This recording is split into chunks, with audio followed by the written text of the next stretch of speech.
You're listening to Kate of Gaia on Critical Mass Radio. The game is up. Now, it's our turn. Good evening and welcome to Outside the Box. Chris, mute out your mic on your end, bud. There's lots of noise. There you go. Thank you. Sorry. No worries. No worries. I had to bring Chris in with me. Just give me a sec. We'll get this thing on the road here. Welcome to Outside the Box. Yours truly, Kate of Gaia, coming at you. Have to be live. It would be pointless being dead, wouldn't it? Anyway, here at criticalmassradio.co.uk, we're going to have a lot of fun tonight, bringing a lot of things to the table that is utterly important in terms of your own spiritual awareness and connecting not only the dots, but connecting with all of the universe. So that being said, Chris, who joined us later in the show last night, I just got started into a real cool topic. Of course, my Skype got zapped. Not the end of that. We're just going to continue on here. But in true investigative research motif that I like to do, there was no way I was going to talk about DMT, having up until last night never experienced it without experiencing it. So I took a fly on the wild side, and Chris got to co-pilot doing a couple of these.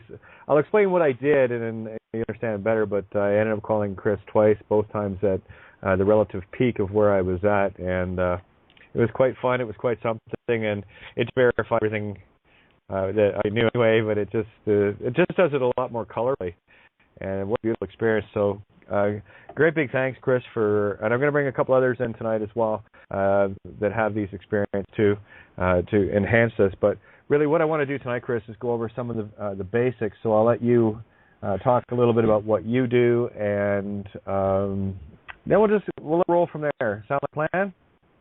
Yeah, absolutely. What do I do? You mean right now, or what have I done? Well, as you know, I'm left London. I'm in Mexico, and to cut a long story short, I got introduced to DMT after a very heavy pain body and awakening, and a year of searching and studying, and all of a sudden it turned up on my screen, and I researched it. I found it through Silk Road. I had to buy bitcoins. That was another new avenue I knew nothing about. I had nobody to talk to about it. I did it all on my own. Finally got some in the post sent from me, I think it was from Germany, in stealth packaging, which was brilliant. And it sat in my fridge for 3 weeks before I had the courage to try it. And when I did, oh my goodness, it was just, it's indescribable. And it was exactly what I was looking for. And I would recommend it, however, only to people who want to do it. It's not for everybody, but it can be for everybody. No, yeah, that's exactly what we want to get into tonight. It's, again, I've always treated, regardless of what it is, be it cannabis or whatever, I always treat it with utmost respect for the tool that it is, and I approach everything from a shamanic, what am I going to learn, what is the purpose of why I do this. If you're just out joyriding, whatever, well, that's not this table. I know that. You're wasting your time and you're playing with things that you probably shouldn't be playing with. That being said, this is nothing to be afraid of when you're in the proper frame of mind. Mm-hmm. Frame of mind, indeed. It has to be a frame of mind. Like any substance, there's this fine line between hallucinogenics and drugs. And I hate the word drugs, and I don't really like the word hallucinogenics, because you can get a hallucination by banging your head, on a lamppost walking down the street. With DMT, it's an experience. You actually experience something so profound, so fulfilling, loving, kind, and it can kick your ass as well if you mistreat it. But overall, there's nothing to fear except fear itself. Oh, that's so true. And I got to tell you, I had a lot of trepidation, and not because I was afraid of anything in particular. For me, it's always about at what point in my script am I going to do something, and I look for the cues from the universe. And last night when you showed up, that was enough of a cue for me to get a better understanding, because, well, one, you've had a lot of experience with it. You also help others. And it goes a lot deeper. We had a great chat last night. I don't know how much we'll get into tonight, but I'll tell you, the before and after is what I'll try to do for some people that have had experiences, and I've talked about salvia and whatnot. I've had experiences with other things. I can give you a relative comparison, but there really is nothing to compare to. As far as I found with DMT, there are similarities, but you're absolutely right, Chris. This is not a hallucinogenic, because the things that I saw are the things that in not quite as grand a scale, are the things I see every day anyway. What it did for me was it just, oh yeah, okay, I know the geometry there. Yeah, I've seen that. There's the serpent, there's the dragon. Oh, there's the clowns. Pass right on through all this nonsense. And I'll tell you, when I got to the door, I didn't go through the door. That's an allegorical way of saying it. I didn't pass through because I didn't want to. Not last night. I wanted to experience it so that I can talk about it. Not that I couldn't passing through, but I think there's enough to talk about in this. And then when I do step through, I'll definitely be doing a show on that. Definitely, yeah. I mean, to have a breakthrough is the ultimate. And if you don't get a breakthrough in your first time, I say to all my, I don't like to say customers, my friends here, if you don't get a breakthrough, don't worry about it on the first time. It's not about, always getting there in the first go. And especially for people who have never done it like you, Kate, I would suggest doing a smaller dosage to get you used to it. Some people have said, no, that's not for me. That's fine. They walk away. That's cool. Other people have said, it's unbelievable. A weight's been lifted off their shoulder. They feel lighter. They feel happier. They got messages. One woman who she's on a death mission to kill herself, or she's just so depressed. She did DMT, and they told her, it's not your time. It's not your time. So she was cool about that. So everybody is different. You all experience very similar patterns and shapes and stuff, but it's individual to each person, absolutely individual, but yet all the same. Yeah, and I go back to that little experience I had on March 15th, and that to me was, that's why I know where the door is, because I've already went through it, and this was a confirm for me last night, and when I do the full way through, I do want to explain what I did and how I literally climbed Jacob's ladder. I used the amount you told me, but I did it over 9 different. I don't know. Think of a rocket taking off. In the first stage, got you started. Second stage, went a little further, and then I just kept boosting it. And of course, I called you twice during the peak on the 4th, which was halfway up where I got, and then of course the 9th was when it's like, oh yeah, this is beautiful, and this is exactly what I thought, and everything is confirmed. We're right, guys. We've got it. The game's ours. It's all good. And feel that out. If, like I said, I just posted to somebody, trust no one. And I've said this all along. Trust no one, only yourself, and that includes me. Only find the things that resonate with you, that are true to you, not because I or anybody said it, but because truth simply is, without having any sort of other point of caution is telling you that. You already know this shit. Yeah, exactly. Yeah, you're right. One of the things that fascinated me about DMT was when I did my research, and ayahuasca came along first, then DMT, but ayahuasca is made from 2 plants, and one is a vine soul, the treat of the vine souls, and the other plant that they bash together, put it in the pot, boil it up, and they drink it. Now, within a square mile or half a square mile of the Amazon, there's something like 152,000 different plants. How did they know to put those 2 together to contact the other realms? That's what really intrigues me. Where did it come from? How did it start? And the Egyptians use it, as you know, they use it in the flower form. It's in many plants, in many animals, and as you know. But for me, DMT is, as you said, it's a tool, but it's also very liberating as well. It's intense, but as I said to you last night, the secret of this is to go with it. Have no fear, just go with it. Nothing bad will happen to you. Well, I got to tell you, you say the word intense, and it is intense in the most beautiful, compassionate, peaceful way. Yeah, absolutely. Intense, I can't even use it like that in the common sense of that word or the understanding of it. There actually is not a word that I could formulate to describe how beautiful and blissful it is as you go. So here, let me just give a quick step-by-step, and I'll share what I saw at what level, okay? So now, the first time, of course, I don't have the right tools for it, so the first 1 or 2 were basically very small amounts, just to see if I could vaporize it using a non-torch lighter, which I figured out, and I got it to work. It's all good. Yeah. So by the third one, I started to, I could sense what it was. It wasn't going to come on, but I knew it was there. It's like, okay, yeah, I know exactly what this is going to be. And then, of course, the fourth one was where I put a bit more in, was able to vaporize it properly, not to the amount that would really take you any way in, but it was enough to bring up the geometrics. And for me, the initial start is always, there's this beautiful, it's like a pink egg that appears for me, and then it's just a perfect centering point, and that's what I focus on.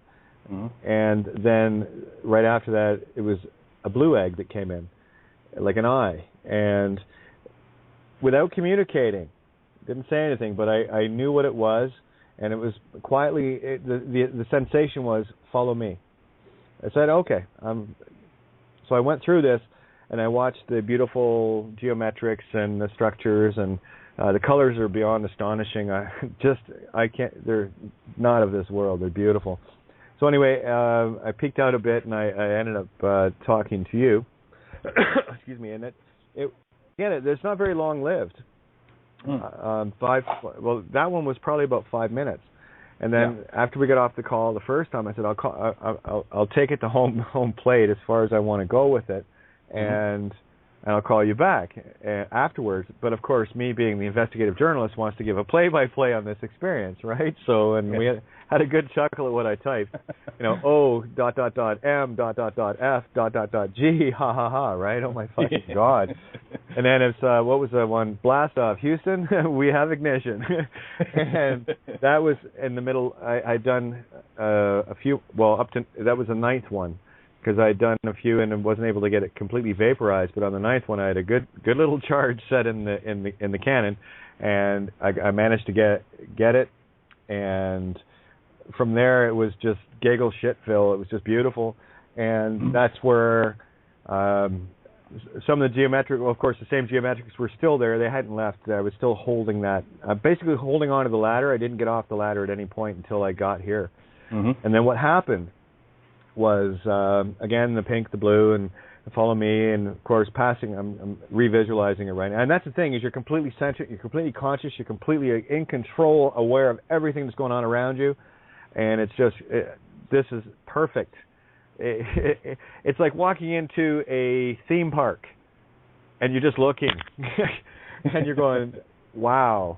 And you're complete control. This is the joy of this, and this is what I really wanted to stress tonight. You are in complete, absolute control of this. When you got to be centered.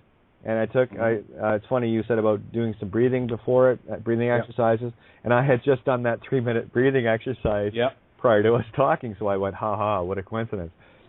But after the initial start out, the geometries were there, and then just looking at the different constructs, I saw the serpent, the geometric, and just the way it moves.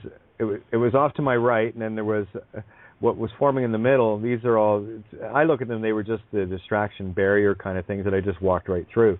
It was like the forming of a clown face, and then moving past that, saw the dragon, and just all these crazy awesome, I would call them Loki tricks, but anyway, got past that, and there was where I needed to go through, and I said, okay, I'm going to hang out here for a bit and just check shit out. And of course, I saw the playing cards, the Jack, the Queen, not in the most literal sense of seeing a playing card, but the geometric patterns that are contained within them that always impressed me as a child. Didn't know why, but I know why now. Absolutely, yeah. A lot of people say that as well. And a lot of, when you have a proper dose before you have a breakthrough, a lot of people here where I am have said very similar thing, is that they came towards them, these people, and they were working on their head. Not in a painful way, it's like they were fixing things. People that need to be fixed can get fixed on DMT. I certainly did, and continue to do so. If you're a fairly level-headed person with no relative problems or anything, then DMT is going to be a fun thing for you. If you've got issues, or you've got some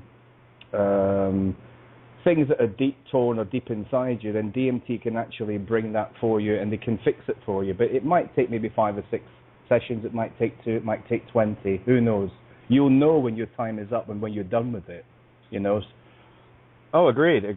And one of the beautiful things about it was your sonic perception goes off the grid. Oh, so yeah. I'm listening to my heartbeat. It's like I could literally hear the blood imploding.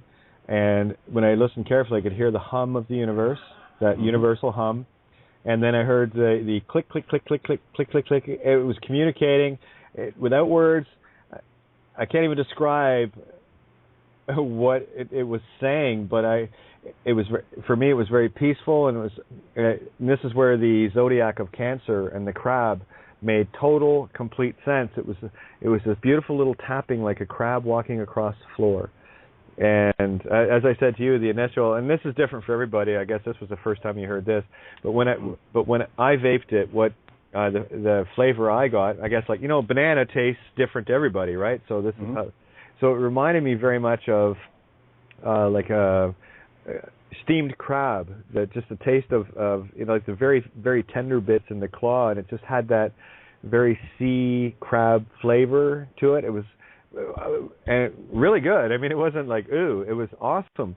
It was just interesting that I got that taste out of it. Again, it's going to taste different to everybody. It's just like bananas, but that sound, that clicking. And it was I can't even describe it. It was beautiful, and it made total sense, and it was very, very centering. So on the next one, and I can tell you guys what I'm very tempted to do one night this week is bring Chris on and have Mike and a few others, and I would be more than happy to actually do a DMT trip live on the air and give you the play-by-play as I'm going through it. That would be like, I think that would be a lot of fun. I think it would be pretty cool. So I'll wait to get some feedback on people. I'll be your guinea pig. Don't worry. Yeah. Well, that would be a first to do that on air. That would be really that would be a first. I don't think anybody's done that yet. Oh, okay. Well, I'm good at first. I've got a lot of those. Definitely. I'm not the first tranny on the air, but I'm certainly the loudest. When obviously the ultimate is to go, well, not the ultimate, but really the aim is to get a breakthrough, and the way it's been described is almost like a chrysanthemum, that it vibrates and hums, and there's like a crackling sound, and then it goes to a very high pitch, and then you pop through, and you're there in the universe, and apparently they go, oh, you're here, you come so rarely. Look what we do this, do that. You know, this is the thing that I've got in my head, but it might be different for me. That might be somebody else's experience. But breakthrough is the ultimate. And there's only one person here that I've administered to who's had a breakthrough on his second go. He still says to me now, he's a drummer, he plays in the band, and he comes up to me and he says, man, he says, that DMT just keeps giving and giving and giving. You know, it carries on for a while afterwards. It stays with people. It's very profound, but it's individual. It's tailored to that individual.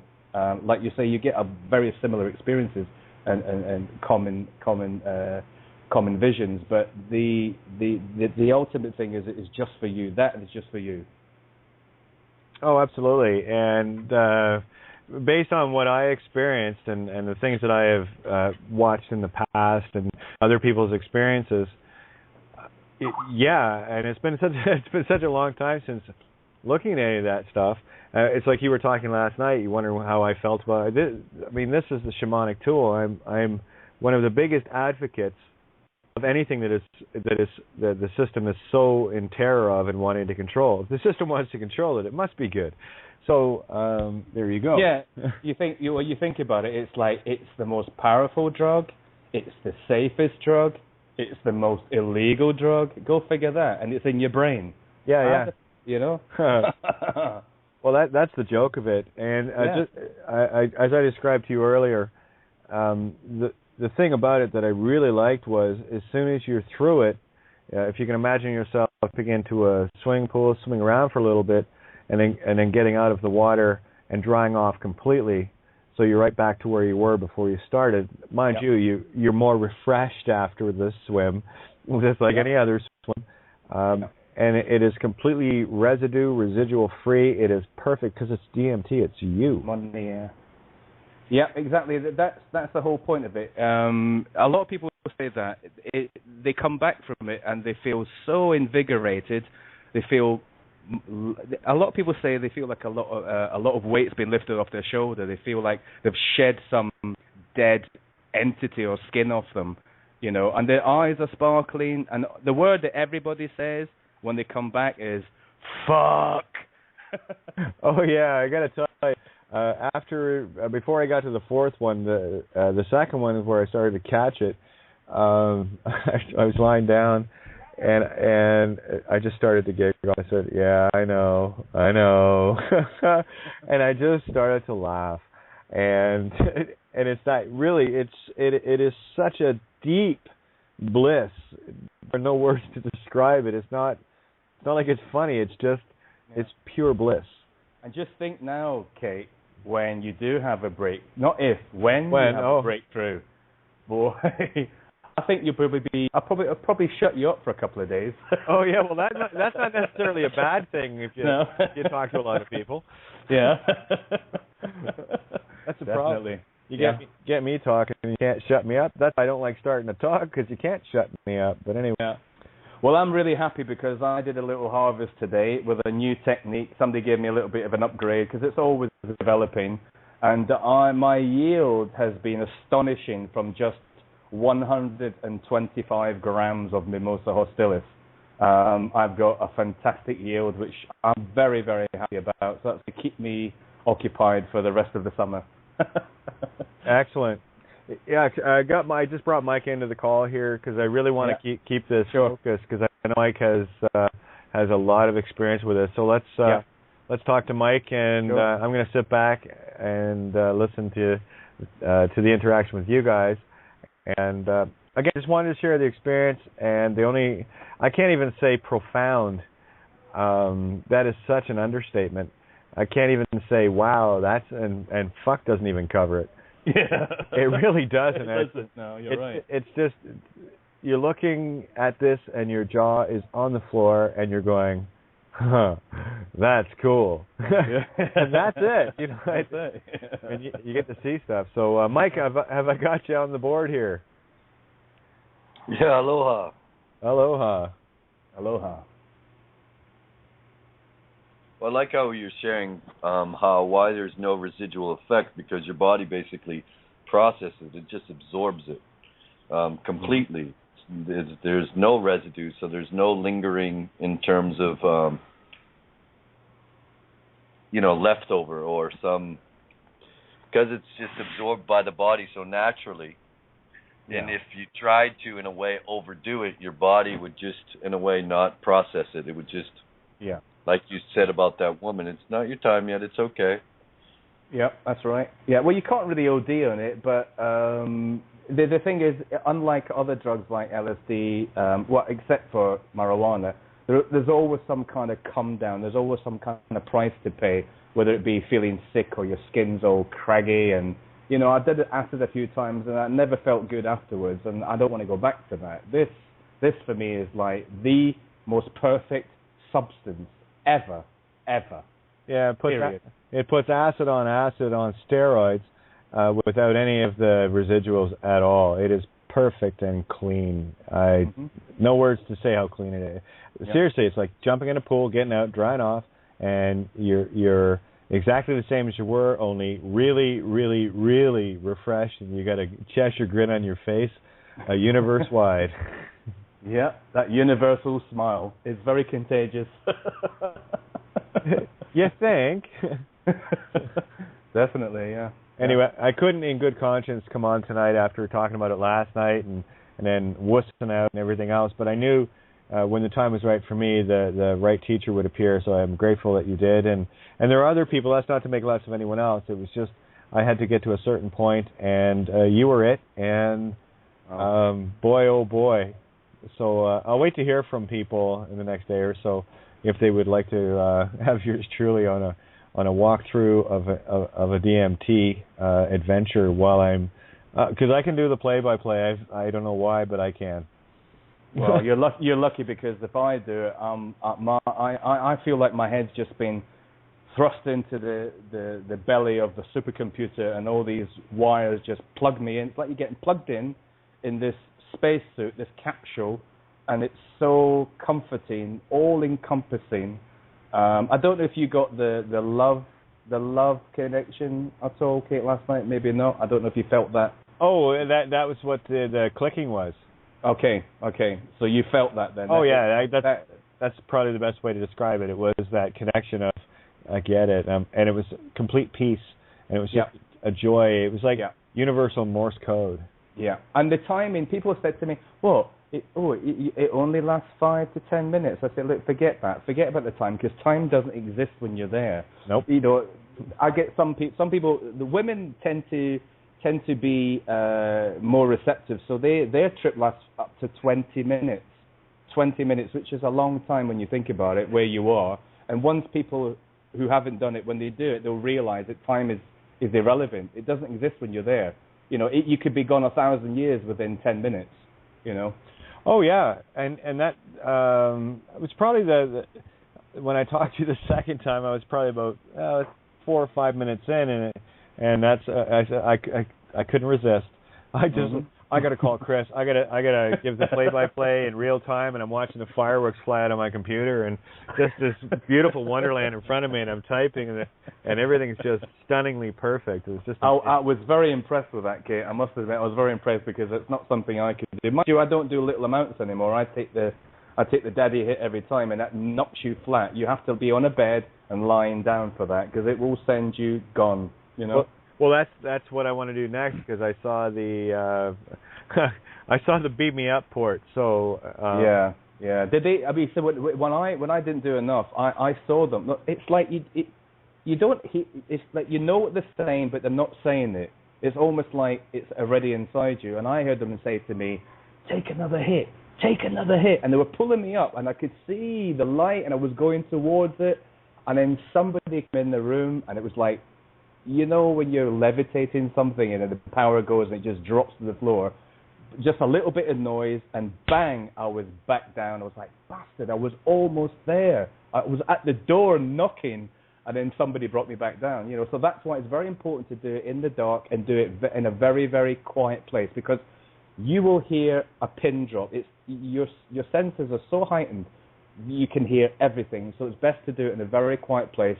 In a darkened room. You can have a small light on or a candle. It's up to you. I have a candle and a little bit of meditation music, because that does it for me. You know, everybody's different. They want complete darkness, or they want a mask over their face. Some woman the other night, she brought her own headphones. She did a 20-minute, meditation. I said, you don't need to do it. Well, that's what I do. She says, that's okay. You do that then, you know. And then she was fighting it, you know, and she came back going, fuck, but yeah, okay, I want to do that again next week. Yeah, whatever floats your boat. You know, me, yeah. I love.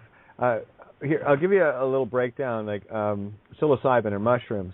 Yeah. In comparison to it, the mushrooms is definitely en route to this, and you will get some of the same effects, just not the intensity or clarity of it. I won't say intensity. It just gets more clear and more defined, where you'll see the geometries and what have you on mushrooms or psilocybin. But what this does is it takes all of that same geometry and absolutely makes it stark, outlines it, and it's pure.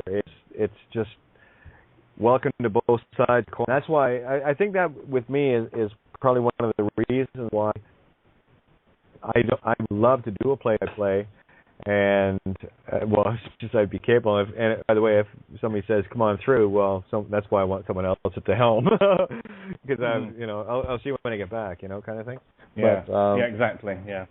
Yeah. So, you would never be able to call me or text me when you were at a full dose. I guarantee you. Oh, I guarantee too. That's why I said I just want to take a walk up to the door, and I'm there to ring the bell, but I just wanted to see where it went, so I could give an honest appraisal from this perspective as to what to expect. And it's when you're centered and in that place, there's only one stupid question: should I try DMT? Duh. Duh. Why shouldn't you? That's more to the point. That is more to the point, and because you'll get an opportunity to really I call it stepping over. Step over to the other side in real time. And like I said, much of last night for me was just a confirmation in a more intense and profound way as to what I see on a normal day-to-day basis anyway. So it was just beautiful affirmation, confirmation of, that's why I started laughing the first time. I know. It's like, anyway, it was fun. Yeah. Well, you did it the right way. I always recommend the first time, do a small dose, get yourself used to it so it's not overly overwhelming. Because it can be overwhelming for people. What they tend to do is they fight it and stop questioning it, and they open their eyes and go, and they try to analyze everything instead of just relaxing and going with it, which is why it's important to, first of all, as you said, be centered and be calm and try and go to that space of no thought, and breathe and just relax and trust that you will be fine, absolutely fine. Yeah, over to you. Yeah, it's absolutely. Now, I know Pete in Ireland, he was talking last night. That's when we got cut off. So I'm kind of hoping that he wants to come in because he was asking, because he has some. That this is the kind of information I want to get shared tonight. Just want to see if I've got him on the board here. Get his mic open. I want to add, listening. What this reminds us through these experiences reminds us of the living world that we live here. Yeah. And it's this intimate connection we have with nature. And when we go on these, what we call inner journeys, what it's also showing us is how in our so-called waking life, it's here also. It's just that in our perception, nature has receded into the background a little. And now she's coming on strong. Everyone's connecting. And this is what many of us, through our experiences with the entheogens, have been reminded of. That world that we went on an inner journey to experience is also the one we're experiencing so-called out here. Mirror, mirror, in a way. Living world. How you doing? Oh, there's Pete. How are ya? Great, and great to hear the conversation tonight. Excellent stuff. As I said, I got some 18 months ago, and I've always been a bit scared, really, in a sense, because I knew there was a before and after. So it's great to hear the testimony here tonight. Mm-hmm. Brilliant. Well, you can thank Kate for that, for ringing me at night and doing DMT on Skype. It was quite bizarre, but entertaining. I don't know about you. I was having a fun time giving you the play-by-play of, oh, hey, what are you doing over there? Again, that's why I know I was right where I needed to be, because there they were. Okay, no, I'm good. I'm just kind of zoning here. Just chill. I'll get there. Yeah, definitely. You often talk about downloads, Kate. I mean, are you expecting more, or what, is it kind of are you getting any sort of sense that that's to come? From. Oh yeah, I tell you, I'm fresh off from last night. Like, we're less than 24 hours from it, and very, very refreshed. I will say that. And the most profound thing that I found today was the incredible amount of just centered peace. That's been the real bliss for me. It only gets better from here, baby. Well, I think you've sold everyone listening, Kate, because we've all heard of the peace that you've talked of before. So I think you've sold everyone here. Well, again, make your own determinations. I can share my experience from my point of consciousness, and one of the things I have, I haven't realized. I know this now, that these are all experiences that will happen within the same frame. It's the same reality. What's happening here is we're all getting an opportunity to see it from our perspectives, and we come back with, they may not be identical, but nor should they be. We're all creators, but they are all of the same motif. Similar in time. Yeah, you see the same geometries, the same. Again, I've only one in, and I tell you, I can hardly wait to step through. Hey, listen, I got to say, sitting right in front of me here, guys. So, and I've got a shitload sitting in the fridge next to me. Oh, we could have a fun night tonight. Kate, I was just thinking that maybe you might want to tell people if they're interested about the website, the Erowid website. I'm going to post that right now on my Facebook because it gives you the DMT timeline. It goes back to the late 8th century, a burial site in North Chile.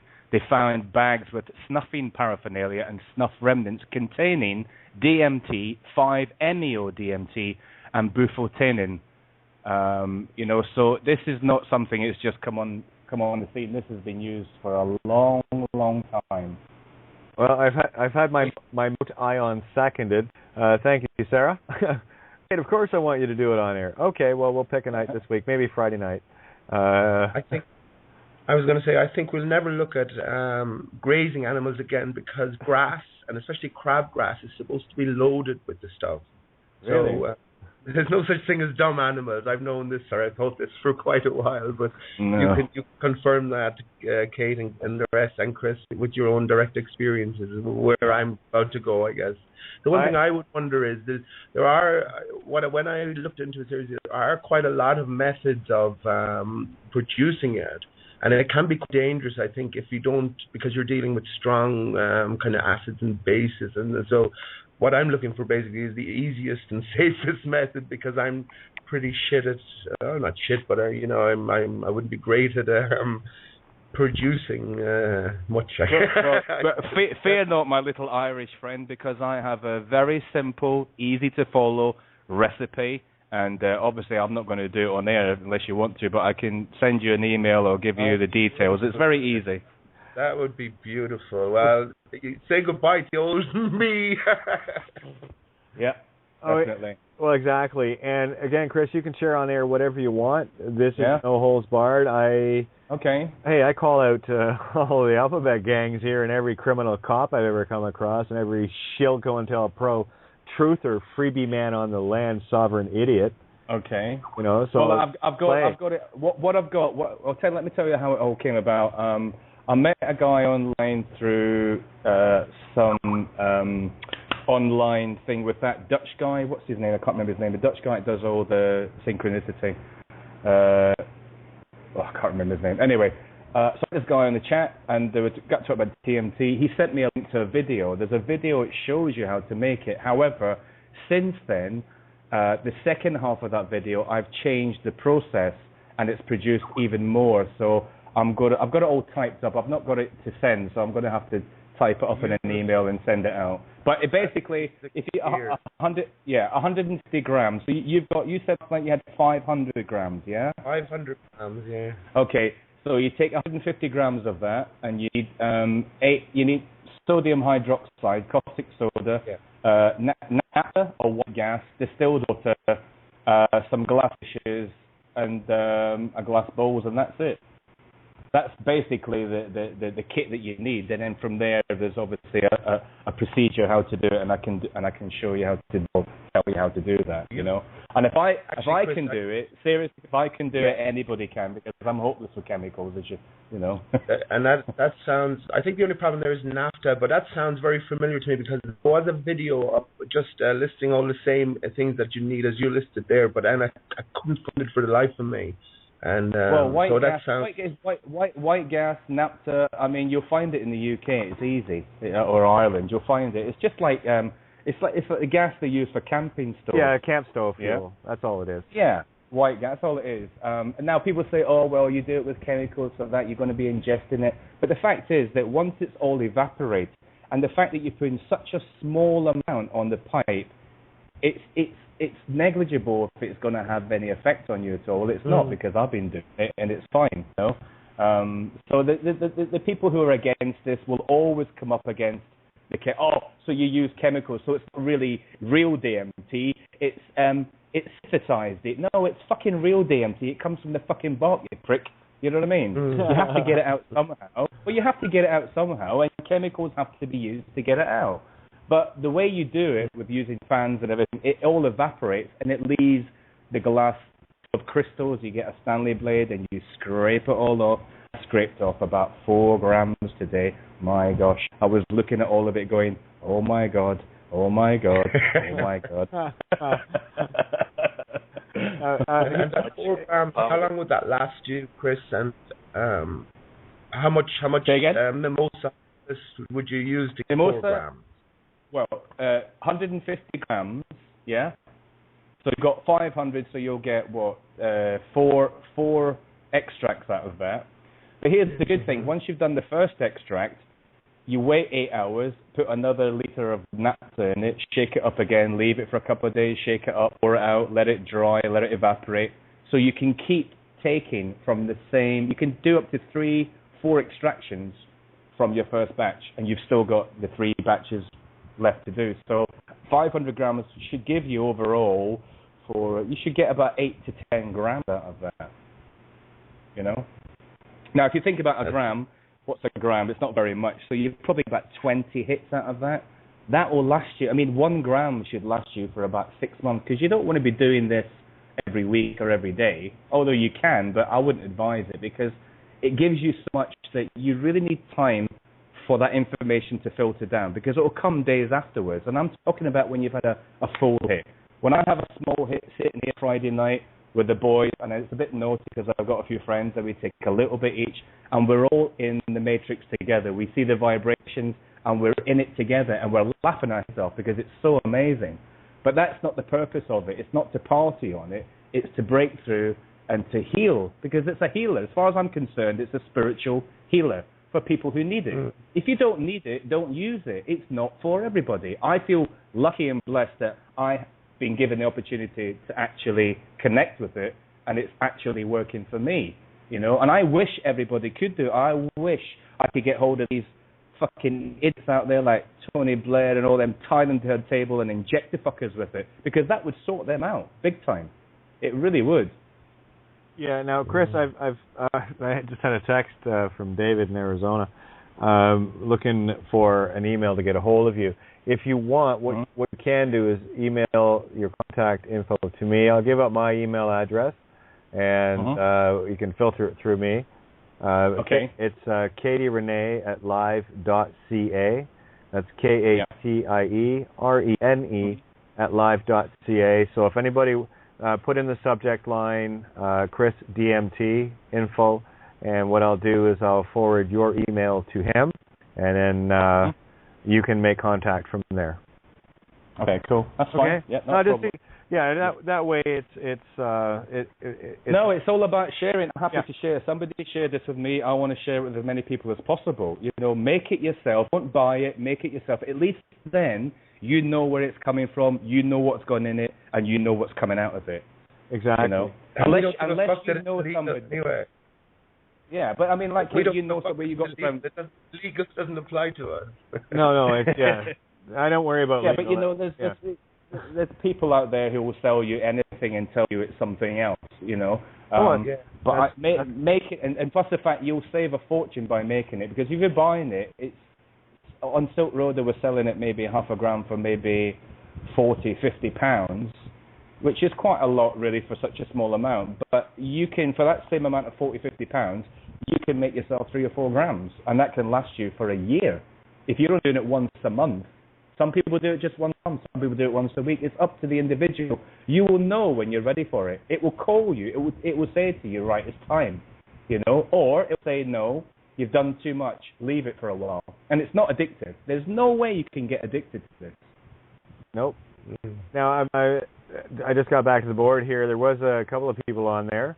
They're not there. I see Lynn. I'm going to open up, get the mics open up here. Let's stay focused on this. If there are any questions you have regarding this, you've got Mike, Chris, and Peter. I can speak from my own one experience, but I like to leave the other information up to those that really have a lot more experience than I. Again, I'm here to cherry pick. So I got Lynn, and I've got Janet on the board, and who else? Oh, there's Darren. Again, I just want to get this thing rolling for a bit. So, come on, let's get these open here. I'm trying to get them open, guys. I got Darren open, I got Lynn open. There's Janet, and of course Colleen.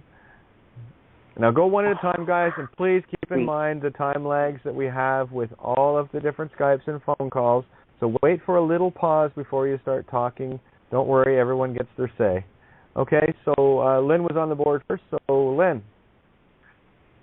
Hi. I thought that it sounded really fun to listen to a play-by-play. Yeah, for those of us waiting to do our entheogens, it would be so fun to listen. Okay, well, it looks like I just bit off more than I could chew, so we'll do it. All right, let's be Thursday, Friday night. Oh, I'm game. You know me. Yeah. Well, I'll join you, Kate, if you want. Okay, well, we got to have one rational on the board. Mike, I'll get you to helm the board that night.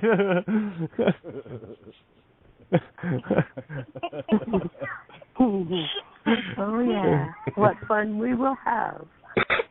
Where's Kate? Oh, she's hanging out with some dragonflies. She'll be back in a minute. No worries. The water fairies as well. Oh, you should have seen. I'm like peeking, like this beautiful. I looked in. There's a mirror in the room here. I looked in the mirror and it was just like this. I could see me and then all the different connections of me and everything in the room connected. And I'm laughing as I'm writing. Oh my fucking god!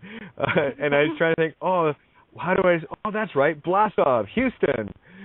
We have ignition. Ha ha ha ha ha. And the keyboard is dancing and the fireworks just coming out of everything. It was nothing less than the 4th of July looking at my computer. It was awesome. And then of course I had to call Chris. I just couldn't resist. It's almost like the best. It's almost like the best firework display ever. Oh my god. It's beyond beautiful. Imagine other children having that. I mean, I have a young 11-year-old, and I would have no qualms whatsoever, absolutely whatsoever. Imagine our children having that and how they would grow up instead of the fucking stupid brainwashing slave farm schools that they go to. You know, wouldn't that change the whole world? Wouldn't it? They don't need it. We just got to stop. We just got to stop brainwashing them. Yeah, we need it as a medicine. Use it as a medicine. But let's be quite honest about it. The pineal gland is the source of the DMT produced within the physical mass. You're producing it outside of the self. Great allegory. Great intent. But if you really the one thing that clear yourself, move that stone from in front of your third eye from the truth, you'll produce it in moments where you align with others without a word. The next thing you know, you're feeling the high vibe. And if you're really in a clear state, the geometries come right before you. You're seeing through people. You don't even hear them anymore because what's coming out of them is nothing. The pineal gland creates that. You create the frequencies and the consistency within your water, your cup, and what comes across your tongue creates. That's going to resonate through you. And that DMT experience, if you hold on to it, you can reproduce it within the breath. They've proved this. The mind will recreate any chemical that it's been exposed to on the very thought of using it. They did a study with heroin junkies. They just had to see the box, some of them, and they produced enough to get high. These are people that went 10, 20 years without the junk. And they were able to produce it, and actually a measurable production within the mind of this drug. So you produce this at birth, where it's return to your innocence. Right? Pure of mind, pure of heart. And that innocence is there for you. And that DMT can be produced. Yeah, you have to uncalcify it if you've condensed and brought lower dimensions through mindsets, mind loops. You know, you have to break that toxin because it's worse than having a aspartame pop. Well, actually, I just want to jump in on that. This is not about decalcifying the pineal. This is about calcifying it, because the truth of the matter is the pineal has a sandy texture. This is where when they talk about in the Bible that you must build your house upon the stone, not upon the sand, and the pineal is the rock that Moses strikes where the waters of truth come forth. Those are the waters of DMT, dimethyltryptamine. These allegories are there, so I'm always very careful when I hear decalcify. If you want to take it in the positive sense, I'll change the word decalcify to mean what it's supposed to. Of spirit with intent of sacred creation, phi. So de ka el I spirit phi create. Okay, so again, you got to build your house on the rock.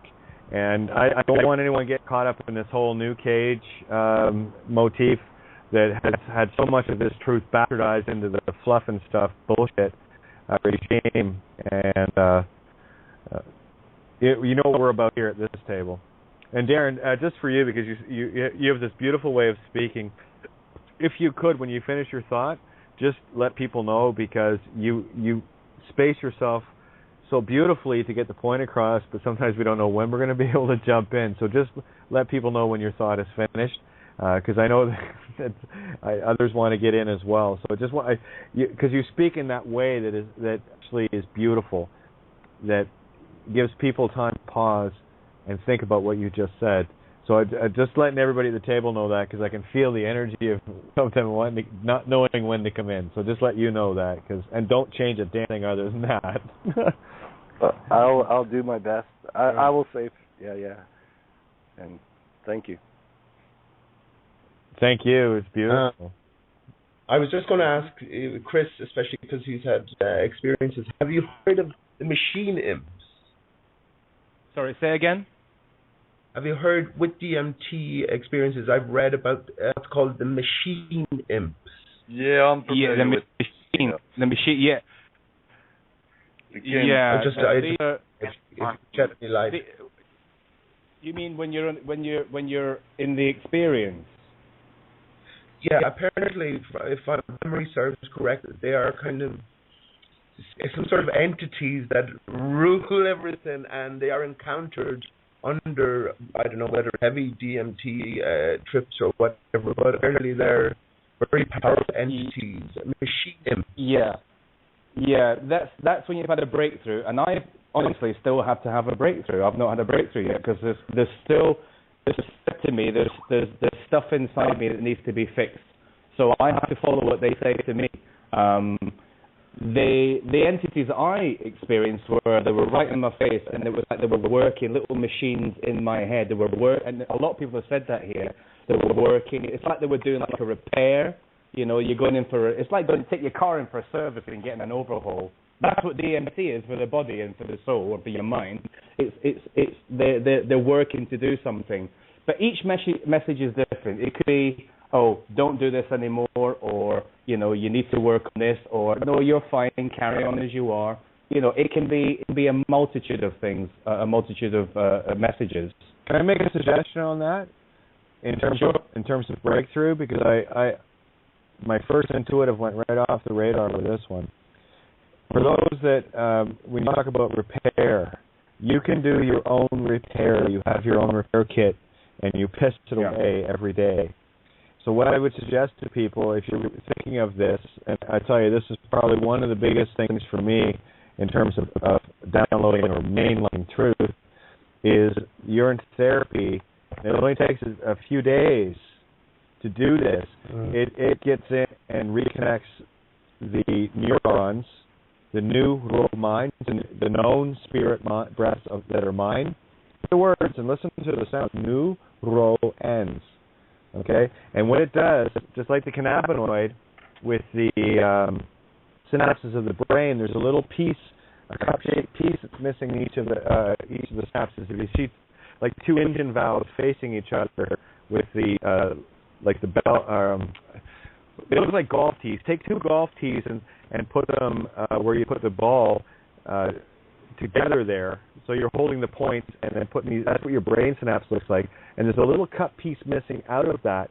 And when you ingest the cannabinoids, you can get them smoking, but it's only about 5% that you're really of value you're getting. But if you ingest the cannabinoid or a cannabis plant directly, you get 100% use of this. And what happens there is this enters into the bloodstream, and these little cups pieces that are missing in your synapses are in the cannabinoids, and they repair the synapses, and you start firing your brain.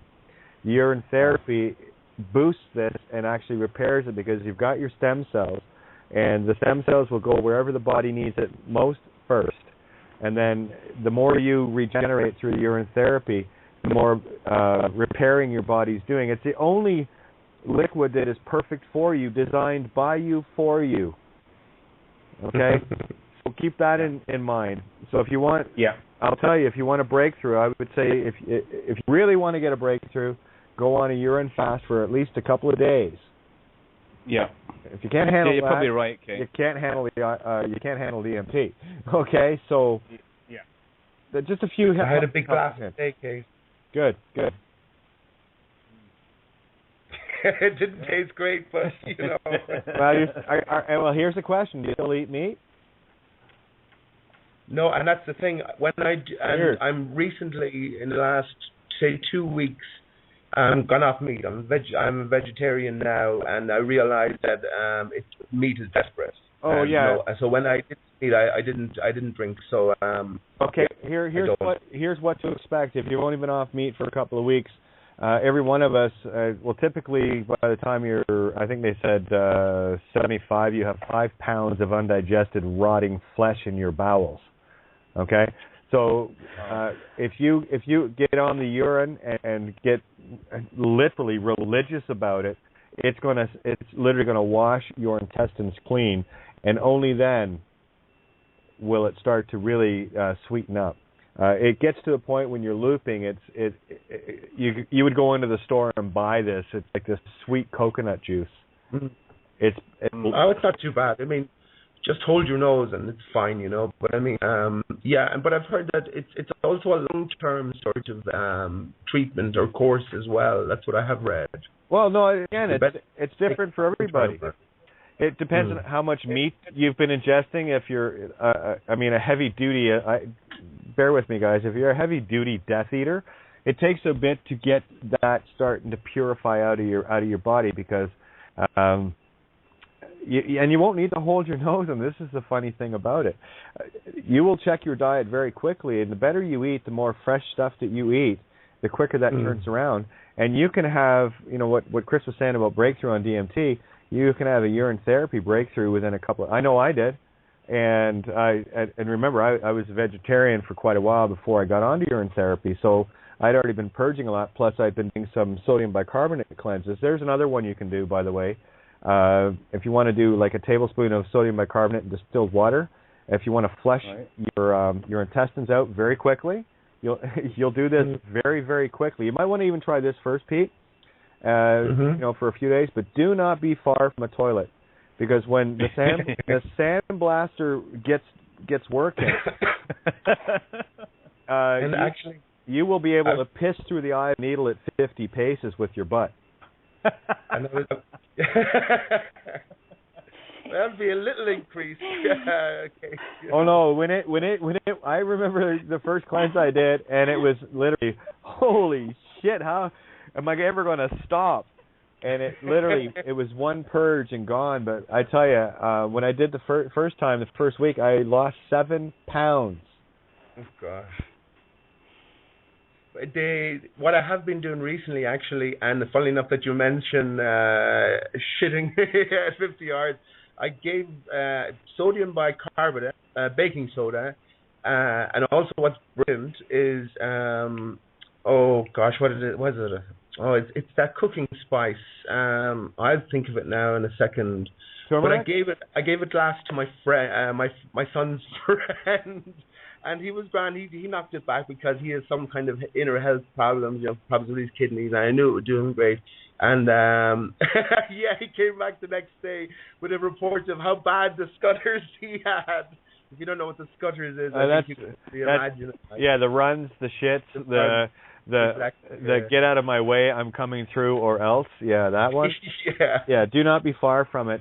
The other beautiful side effect of sodium bicarbonate is what you're doing is you're alkalining your body again. You're putting alkalines back in.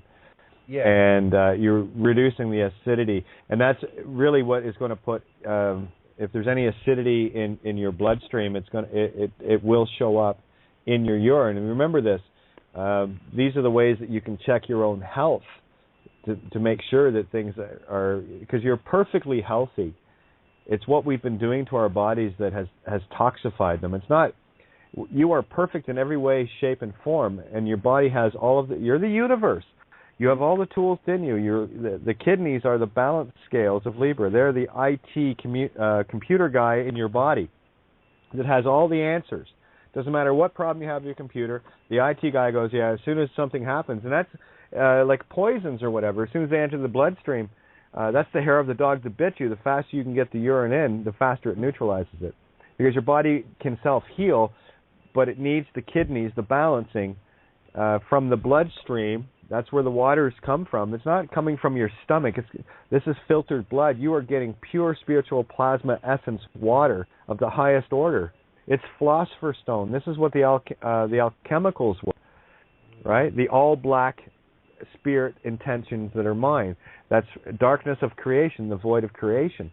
So trust yourself. And this is the thing that I've tried so hard for so long to get across to people. You are absolutely perfect when you trust this. You know, so there's a few little things, and I think this is great information in terms of prepping yourself for a proper DMT visit or experience. I can't even call it a trip. Well, where the word trip comes from, dimethyltryptamine. All right, tryptamine, kingine, phonics. Ring a bell, anybody? Magnetic electric mind, perhaps? I don't know. Just a coincidence, I guess. Another one. I just thought of that spice I was thinking of, Kate. And this is the concoction I have maybe 3 times a week. It's a half teaspoon of turmeric, organic turmeric, which is supposed to be great, an all-around sort of panacea for lots of things. Yep. Half teaspoon turmeric, a full teaspoon of baking soda, and is it baking? There's a difference between baking powder and baking soda. Yeah, baking powder. If you did a tablespoon of baking powder, you can do some damage. No, it is. It is baking soda. Sodium bicarbonate. Yeah, that's it. And 2 teaspoons of sugar as well, and that apparently oxygenates your whole body. But you can also, the amazing thing, you can also use it for brushing your teeth. Turmeric and baking soda with a little bit of salt for just a bit of grind, and brushes your teeth, cleans them perfectly, and healthens up your gums as well. So. Oh yeah, sodium bicarbonate is the go-to, which I keep forgetting to pick some of that up.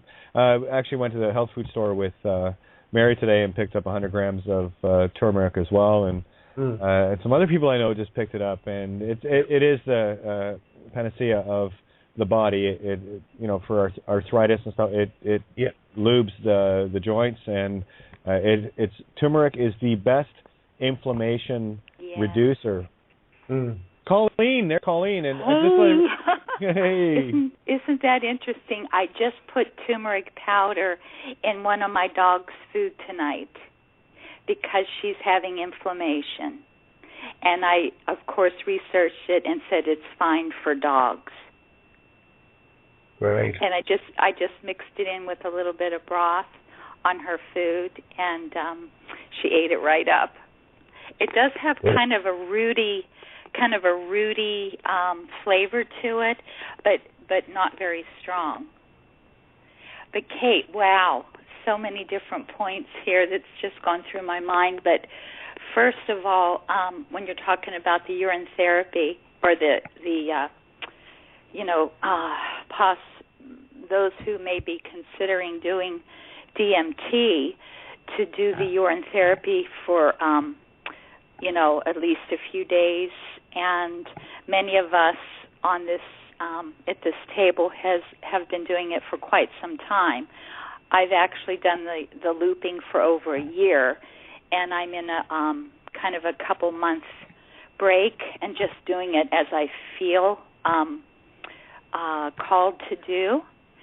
But I'm thinking in urine, we know that there is the stem cells, there is the melatonin, there's hormones. All the aminos. Why wouldn't there be DMT in our urine? Because Guaranteed. our bodies naturally make it, and if the stem cells and all this other great nutrition is in our urine, why wouldn't DMT be in it? Is my thought as you're talking. So I kind of Googled it, but nothing's coming up yet. It's talking about after you do DMT, having it show in your body, in your urine. But you also said about, and I was thinking about people that are still eating flesh, eating animals, and doing something like DMT. And as we know, if you ingest animals that have been treated the way these animals have been, the suffering and all the toxins, how that would affect your DMT experience. It's just something to think about for those. Yes, very much so. Those that want to do DMT, treat it with the respect that you would treat yourself with. And if you're not showing yourself the needed respect, don't expect DMT to do the same. You will get out of it what you put into it. And I tell you, the more preparation time, and many of us at this table have been prepping for a very long time in terms of urine therapy and just taking care of our mind, body, soul from within, and that's what really gets you into that peaceful center. For me, I can center anywhere, anytime, where it used to be a bit of a chore. Now it's like, oh, center, got it, and there it is. Yeah. So, if you're going to take the DMT seriously, take yourself seriously enough to take care of yourself for a little bit. And you're right, I would not want to be thinking about DMT while still being on a lot of flesh. I mean, some people are mild Death Eaters. I can't call them anything but. That's what it is. Sorry. Anyway, that's not to say those that do not do it, but what you're saying, Colleen, the intuition I get from that is that may pull some of that energy out, but it's going to get fixed anyway. I can't see anything DMT being anything but beautiful. It was that perfect. I can't. It is completely benevolent experience, and I felt nothing malevolent within it. Yeah, I was going to say maybe Chris could give us a little bit of insight on that. Maybe his experience with people. Maybe he knows, if they're meat eaters or something like that. But I did want to say that I also resonated with what Darren shared, and how we produce it, and a lot of what you shared, Kate. I have had very similar experiences in nature and in my meditations, and very connected with nature. And Michael might want to bring that piece in too. He knows my connection with nature and how he's so connected too. And also, it's interesting that the card I pulled tonight was Chiron, the Wounded Healer, and it's the multidisciplinary genius, holistic healing. Let me grab the door here. Sorry. It's okay. The puppy's fine. Keep going. Okay. Let's see. Holistic healing, the Wounded Healer.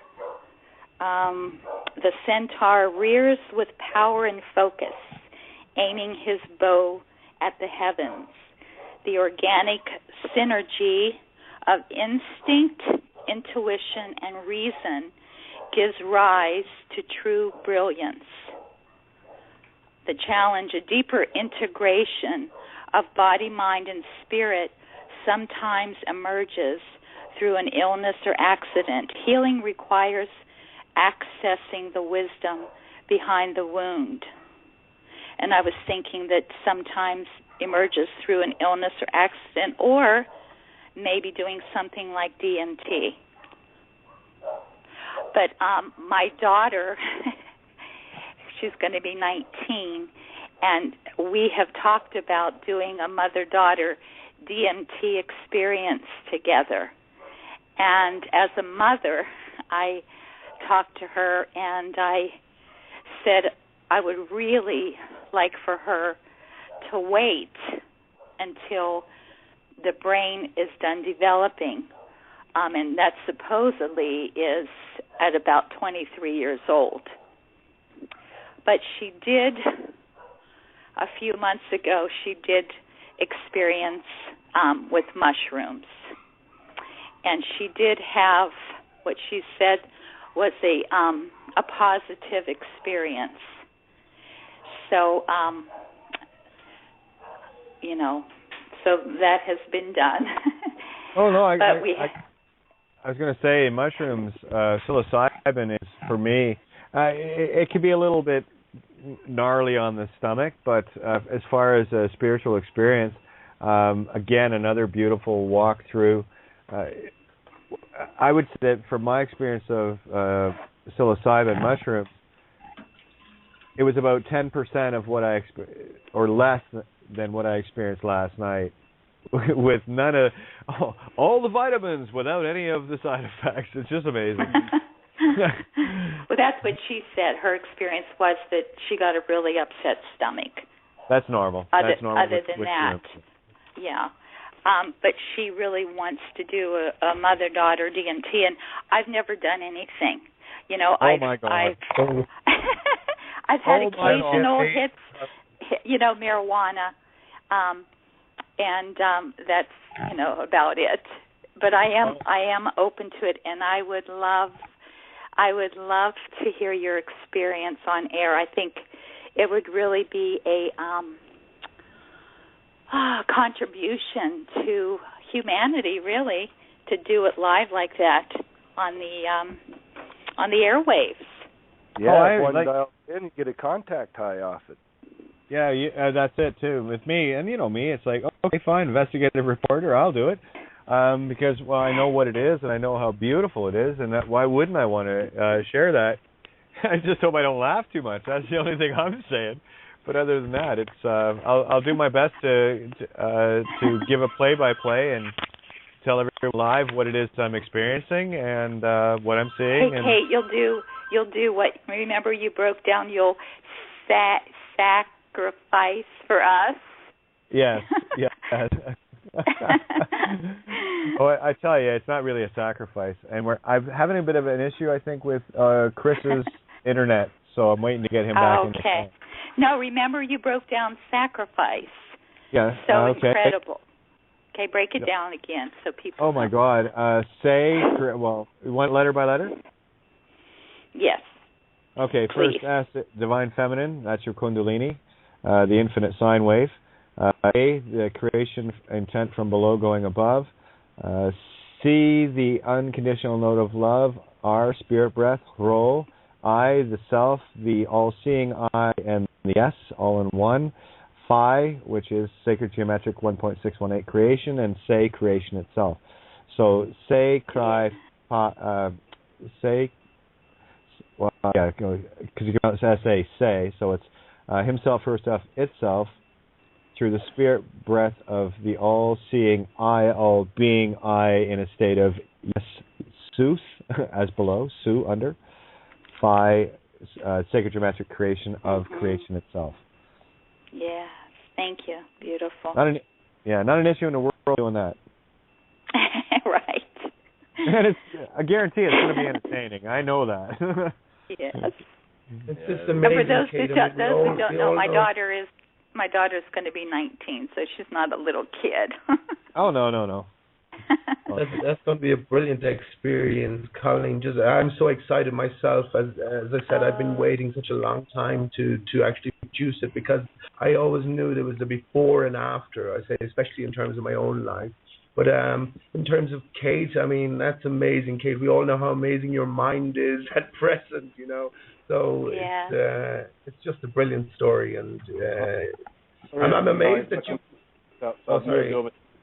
I was just going to say to Kate, I'm amazed that you will be actually able to be coherent and walk us through your experience live. I always thought it was kind of a purely deep and quiet experience for the 10 or 15 minutes that it lasted, but you seem to be given a different impression. Well, I'll tell you, I'm gonna say that was very reserved. Depends on how much. I'll be very careful as to making sure that I don't get kicked through the door, but I will do my utmost. No promises on that, so if it gets real quiet, you'll know why, okay? If all you hear is giggling, there's no talking to me, but I will do my utmost to hold the position and just give everyone the play-by-play. Brilliant. That'll be some listening. Oh, yeah, I'm sure it will be. It'll be fun anyway. Chris, you're back. Yay! Yeah, sorry about that. My laptop decided to shut down and start again, so luckily I've got a backup phone. What the question the lady was wanting to ask me about, something about doing DMT, whether you prepared before or not. Was that right, or have I got that wrong? Hey, Chris. Hi, Chris. It's Hi. Colleen. Hi. Hi. Hi, Colleen. My question, we were talking about really preparing your body for something sacred like DMT. And as far as meat eaters, and from your experience working with people with DMT, if they're meat eaters or, and their experiences and, well, something like that. First of all, let's go to ayahuasca. For ayahuasca, you need about a week cleansing, no alcohol, no this, no that, because there's a lot of purging involved. So for ayahuasca, definitely you have to prepare yourself. Right. I'm going to be really blunt and say with DMT, it does not matter, in my experience, because I've got meat eaters here, I've got alcoholics, drunks, everything, and they've all benefited from it, and there's been no side effects. So it's a personal thing. If you feel you want to do that beforehand, you can do it. Personally, I just make sure that I'm in a quiet place, I'm not drunk, and I've got nobody to disturb me. And I clear my head, and I just sit with a pipe, and I take it, and I lie back, and I go with it. It's as simple as that. That's why DMT is so good, because I don't feel you need to do any preparation, although you can. Somebody might argue with that with me. That's fine. But in my own personal experience, so far, touch wood, nobody has had any ill effects or anything because they're meat eaters. It's not had any effect on them. Can I ask you something, Chris, there? Of course I can. But I was going to say, I haven't heard from you before, so are you new to Kate's writings and Kate's... No, I found Kate through Santos. You see, I was very much into astrotheology. I watched all of Santos's work, and not just his, but lots of others, ancient artifacts, stuff like that. Now tell the honest story. Come on. You told me last night when you... Yeah, okay. Well, I was listening to Santos, and then it was Johnny Guzman. He was doing shows with Johnny Guzman and everything, so I was following that. And then there was live broadcast, and there was Kate in the picture, Santos and Johnny Guzman. And I didn't really warm to Kate the first time. I thought, oh my God, no, I wasn't resonating. I'll be honest, I wasn't resonating. No, that's why I wanted you to tell the whole story. And I think we all understand that. Yeah. And then just in the last few months, when he started ranting, because he's an Aries like me, so I understand where his anger comes from, because I have that too. But I've managed to sort of keep it a bit in check in the last year or two. But then I started listening more and more to Kate, and then I've come to Mexico. I came to Mexico last December, and since Christmas time, I've been listening more and more to the show. And then started reading, and then it just clicked. And then some things that Kate said, I thought, it was a aha moment again for me. And there's been lots of aha moments, So that's it. And so now I love Kate. Simple as that. I do as well. Don't we all? See, I told you I'm not perfect. A little bit. But I am, and you are too. And I keep telling everybody that. Is Mike still on? Yep, I think so. Michael, are you still on? Checking the board. I'd love to hear. Yeah, I'm here. Yeah, he's here. Hey, Mike. Yeah, I'd love to hear you say a little bit about your experience, and because I know you're so connected in with nature, and I know that you've had the experiences. So, could you say something? Well, I'd like to relate it back to how many people have had the experience in their life already and they haven't realized it. Yeah. So some of us who have more, Chris shared it earlier, that it came to us for whatever reasons. And for many people, you know, it hasn't even crossed their reality that, there's such a thing like this. Going there now, yeah. But they've had similar experiences, and they didn't know how to relate to it. And then, you know, I've sat with many people, and where I recognize this, how do I look at something today instead of projecting how it might be in the future? How are we having this now, or how have people already been living this experience, and they've just not quite been aware of it? And so what we're looking at here is to kind of dispel any fear associated with actually tuning into yourself. This is what it's going to do for you. And all is that many of the magical, mystical experiences we've had in this living world, you could almost contribute to a DMT-like experience. But for many people, they didn't smoke anything. They didn't do anything. They just had this experience. And they went, what happened? It was almost like naturally when you go to sleep, that some people share that DMT is released. That's why you're able to dream. And that's how and many of us have had that experience being out in nature. I mean, I could say I've had experiences that are like Alex Gray's art that he does. And but you just don't have a place kind of to put it, like, you know, to express it in that way.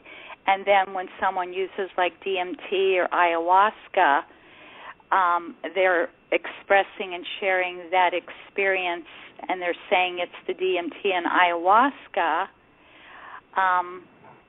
So I've not done that, so I can't say, you know, because I don't have that experience, but I do have the experience of something that sounds very familiar, connecting in and dropping in deep, dark, in nature and in meditation. Yeah, it happens for everyone. If we just sit back and observe ourselves, we will witness those moments. We go, aha. They'll come. Can I just say something about that? Because isn't it funny how DMT has come to the fore fairly recently to the mainstream, yet it's been around since the 8th century. Mm. You know, it makes me wonder that whether or not this was actually part of, or it must be part of the greater plan. I see it as something that's just been thrown into the mix. Here's a bit of medicine, people, and whoever it clings to, whoever it works for, that's fine. Take it. If it doesn't, if it's not for you. You know, it's as simple as that. That's how I see it. It's a medicine. If it resonates, do it. If it doesn't, don't do it. You're not losing out either way. It shares a consciousness. Yeah, and what's so interesting, bottom line. Yeah, that it's naturally produced in our bodies. Mm-hmm. So it's still really a mystery, and it's everyone's own experience, right? So it makes death not so scary anymore, Colin, because apparently vast amounts are released at the point of death. So as I said last night, say that I look again. forward to I'm dying. sorry. Could you? I didn't hear the beginning of that, please. I said it makes the thoughts of death or physical body's death not so scary, because apparently vast amounts of DMT are released at the point of death. Mhm. Yeah. And that's through the pineal gland. And right. The pineal gland through the Tibetan. The pineal gland is the first thing to show up in the human fetus. And what's so beautiful with that, Pete? I think you're Pete, right? Yeah, Peter. Pete. Yeah. Okay, yes. I work with the dying. I work in hospice. I don't talk about it very often, but but witnessing the transition and witnessing the eyes and being present and feeling the life force leave the body. And almost every time, it doesn't matter if I've sat with 32-year-olds or 82-year-olds, and they do have that look on their face and in their eyes that they are in pure bliss. That they are in pure bliss. Amazing. It is, and they can be in excruciating pain hours before that. Of course, most of the time they're given morphine to help the pain, to manage the pain.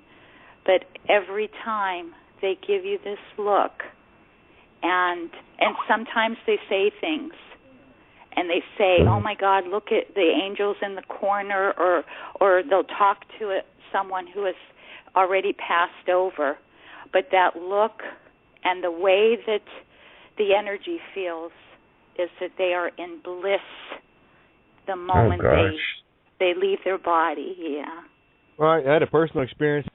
Well, not me directly, but my sister, when my dad was transitioning, and it was about a week before he left, and I was there when he did leave, so I'll affirm everything you just said about the eyes, because that's what I was watching very, very closely.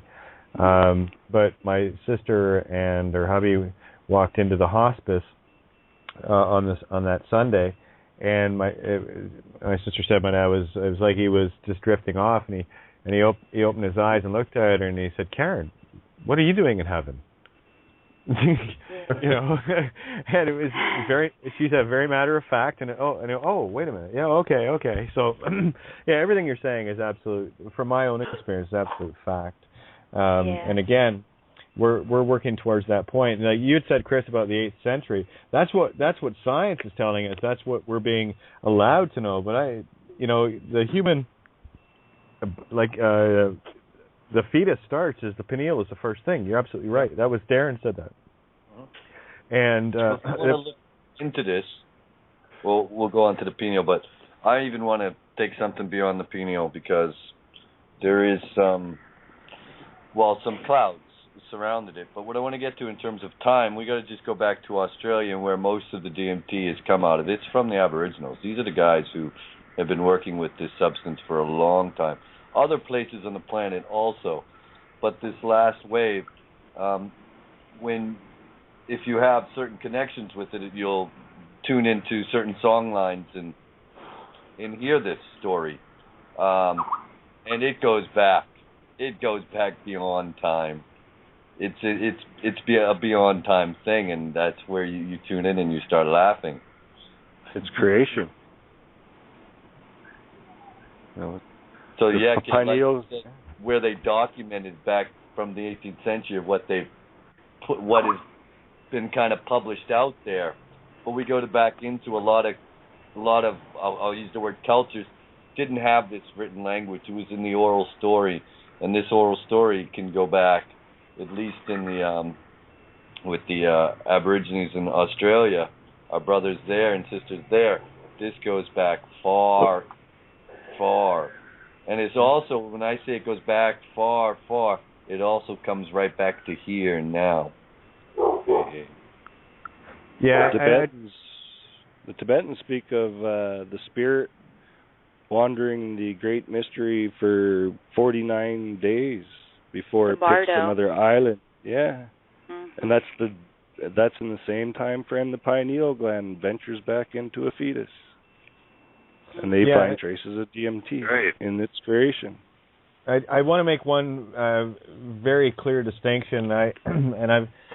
People will talk about drugs or medicine. Make no mistake about this. This is not.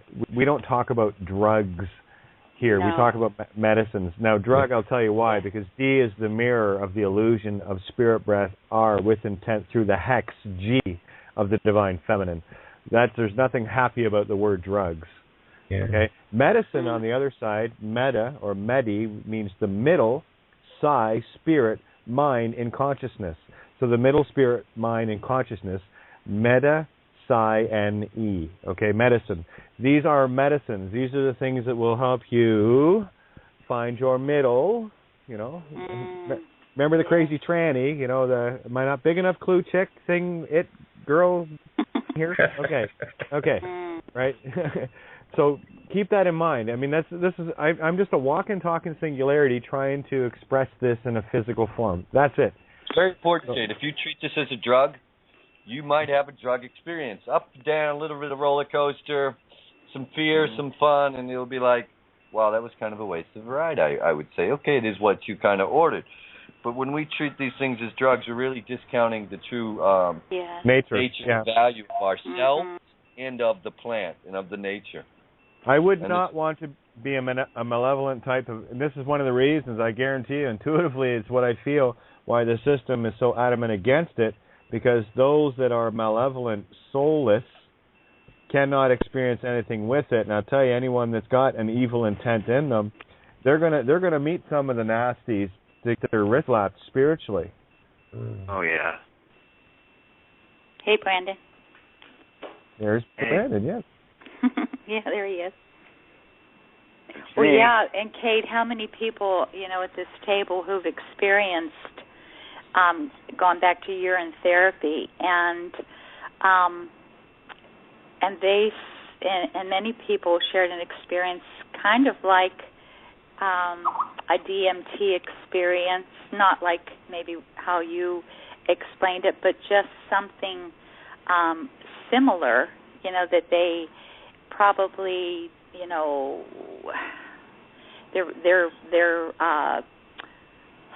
their body temples were pretty congested.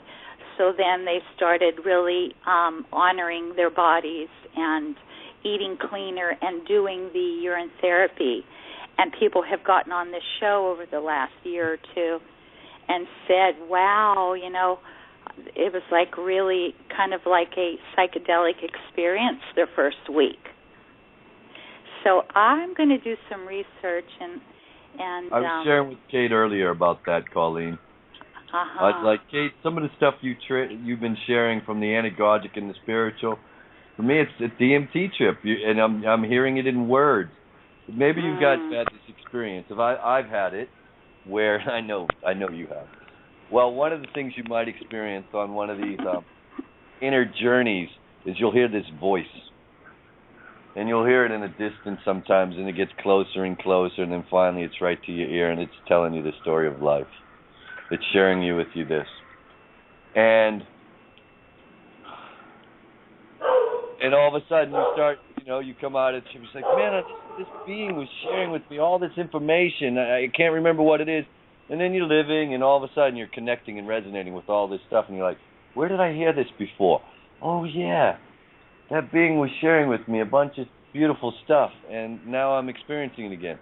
So as what I said, when you hear some truth being shared with you and some real, from a spiritual perspective, it's pretty much a DMT experience. Mhm. Yeah. And very interesting man, I was going to say, is a man called Dr. Richard Allen Miller. He's the guy who talks about crabgrass being loaded with DMT, and I'd be interested to see or to hear if anyone has actually tried to extract it from that, because when I got the Mimosa hostilis first, or when I started looking, it was all over the place, and then when I decided to buy it, I just couldn't get it anywhere. I had to ship off eventually. There was one place I could get it, that was in Holland. So it'd be very interesting to find out how easy it is to get it from crabgrass. And crabgrass is just, you're alone and you have these kind of wild grass. That's all that is. So it'd be interesting to see if it's the simple extraction process. And and this is what Chris was sharing, and what's coming even clearer with that simple extraction process. And I laugh with this, because the easier it becomes for everyone to make it themselves, the easier it becomes we don't need it, and the whole world changes. Yeah, brilliant. I'm really looking forward to Colleen and her daughter. I really am. Colleen is such a gentle soul, and that should be a fascinating listen after your, especially to try it with someone so dear to you as your own daughter. Yeah. Has your daughter tried anything like that, Colleen, or is it new would it be new territory for her as well? It's pretty well. I don't know if you heard that I had asked her to wait until she was a little older, and she did come and tell me just a few months ago. She was with some people, and she made sure they were there, and they were people that she could trust. And she did try mushrooms, and she said it was a good experience, although she got sick to her stomach. Oh, sorry, yeah. She'll be 19, yeah. Oh, well, this will be a completely different experience then, because there's no after effects, isn't that right? Yeah. To answer your question, Pete, who is your friend? What does Kate say is your friend? Google is your friend. Any questions? Google it. Here's the answer. Okay, so DMT and crabgrass. Answered by Richard. I was going to say, Kate, sorry, that according to Putin today, Google is not your friend. It is a CIA. Oh, well, it depends on your intent. If you've got an evil intent and you don't know who you are, yeah, it's a perfect CIA tool. Oh, if you're a Awakened spiritual goddess, it's the most potent little get the shit done tool you can find. Good and evil and everything. So here it is, crabgrass DMT, answered by Richard Allen Miller. There you go. That's the guy I mentioned. Right you are then. Here we go. I listened to your interview on Radio Orbit with Mike Hagan, which I found very enjoyable and interesting.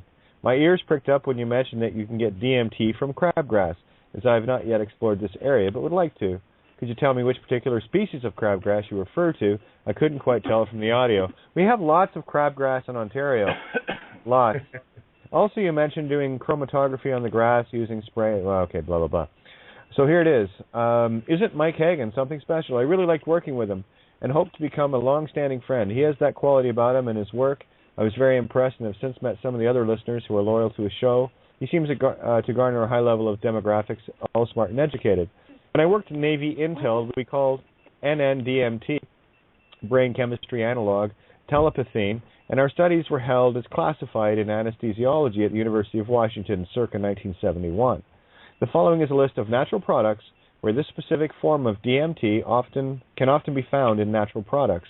Alkaloids reported as milligrams per 100 grams raw dried plant and as percent of total plant source weight. Acacia bark. I can give the percentages, 0.71%. Acacia maideni bark, 0.36. Acacia simplicifolia bark, 0.86. That's a nice high one. Mimosa hostilis root, 0.57.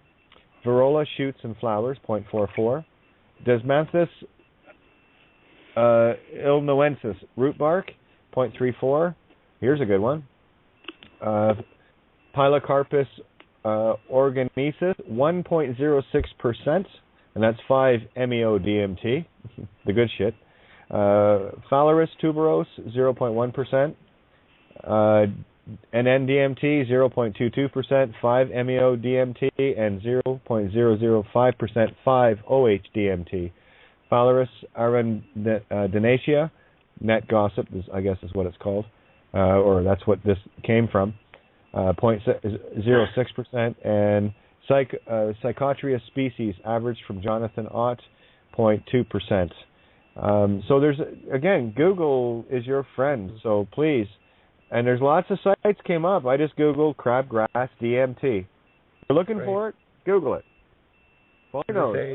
As I say, with a lot of those ingredients, they would probably be very hard to get now, especially, since the powers that be, if you want to call them that, are aware of the kind of... again, I don't deal in the fear, because if you're meant fine, it's going to be there. So I don't put any barriers or expectations or limitations on it. So just fucking do it and shut up.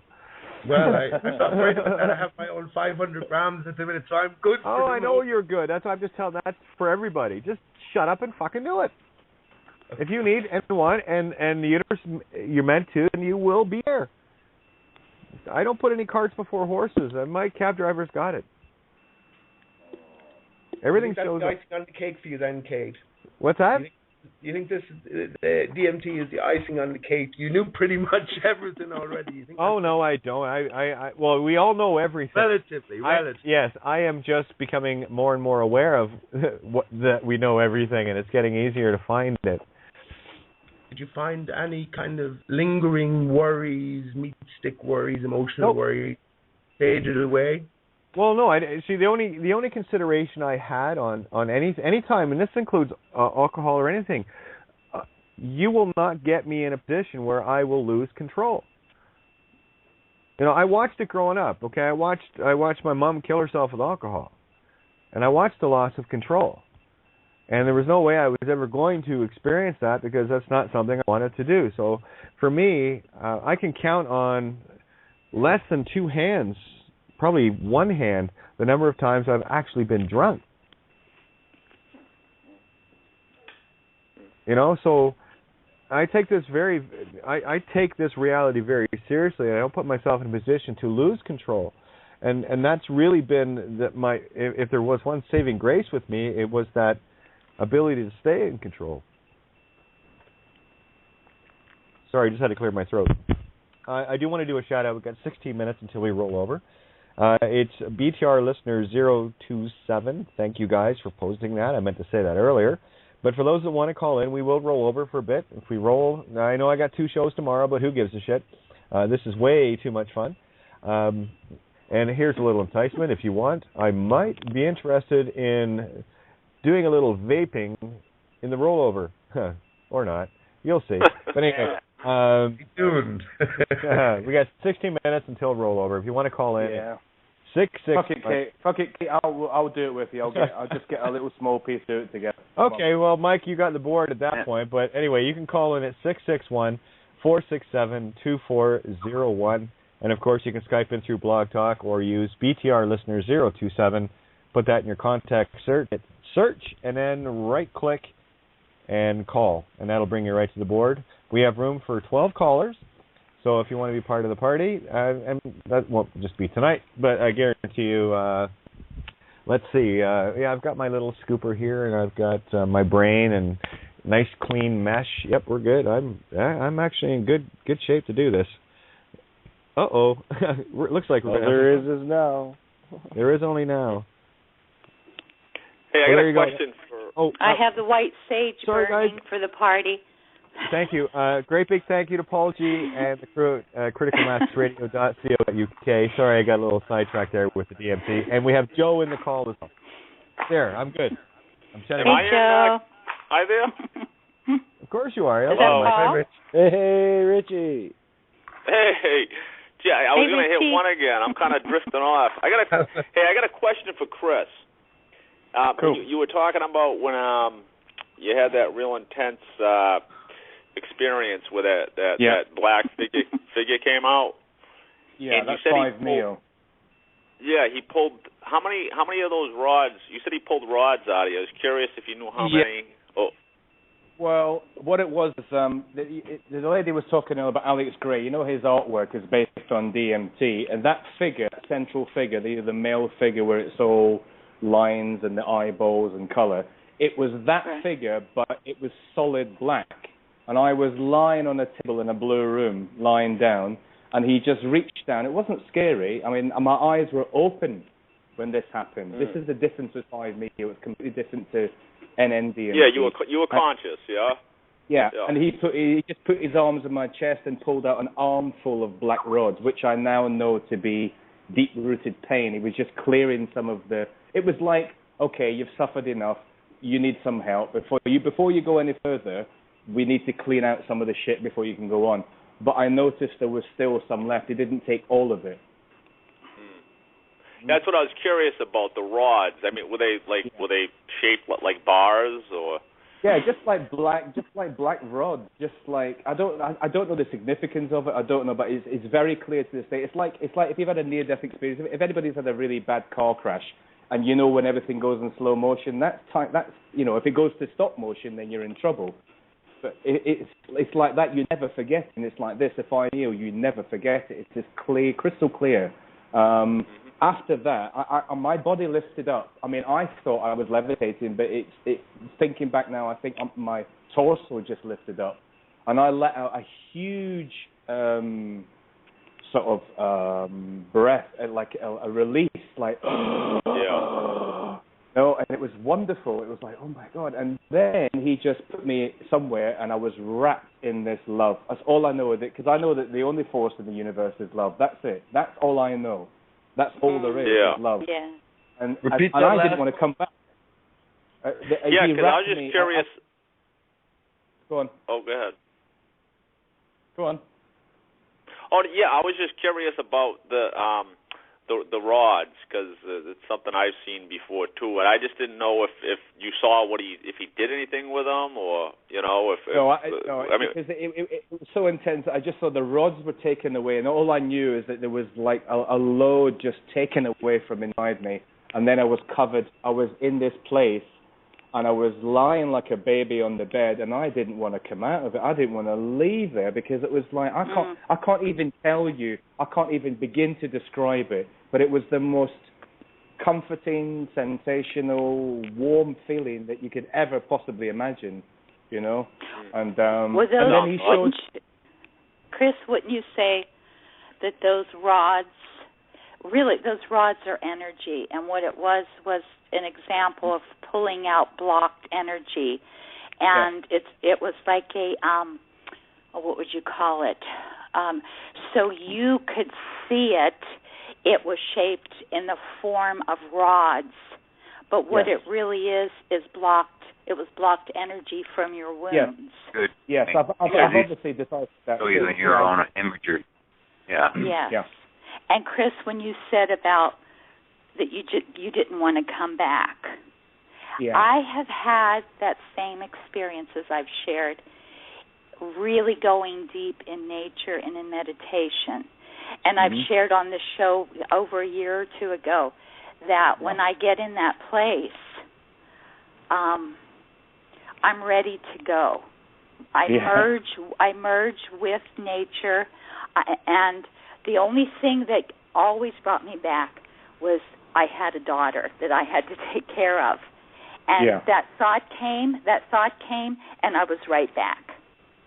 Yeah, yeah. Well, after the love connection, for want of a better description, I was coming back to, the 2D or whatever it is, or come back to normality. But just before I came back, he didn't actually do this, but this is my interpretation of it. It's like he said, come and have a little look at this. And he pulled the lid of this box up to give me about a millisecond glimpse.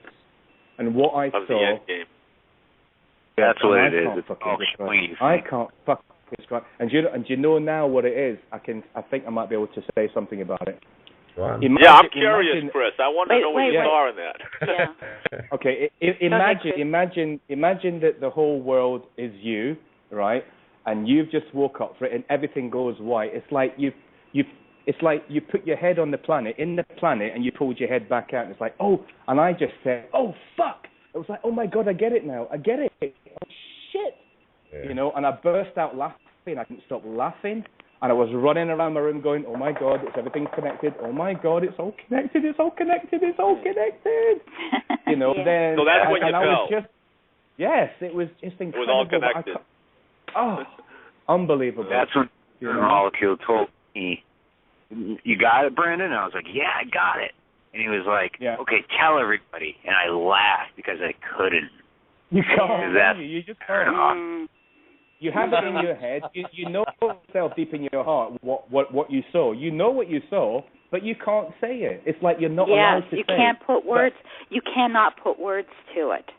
No, and it was just incredible. And that's why I went to the 5 Meo first, because with my research, Erowid's website was the thing that really helped me the most, because I read practically every story on there. I looked at every combination, and I thought, yes, 5 Meo first before the NN, because 5 Meo for me is like a cosmic cleansing station. If you've got real shit inside that needs to get out, go to the 5. But again, it's more powerful than the NN DMT.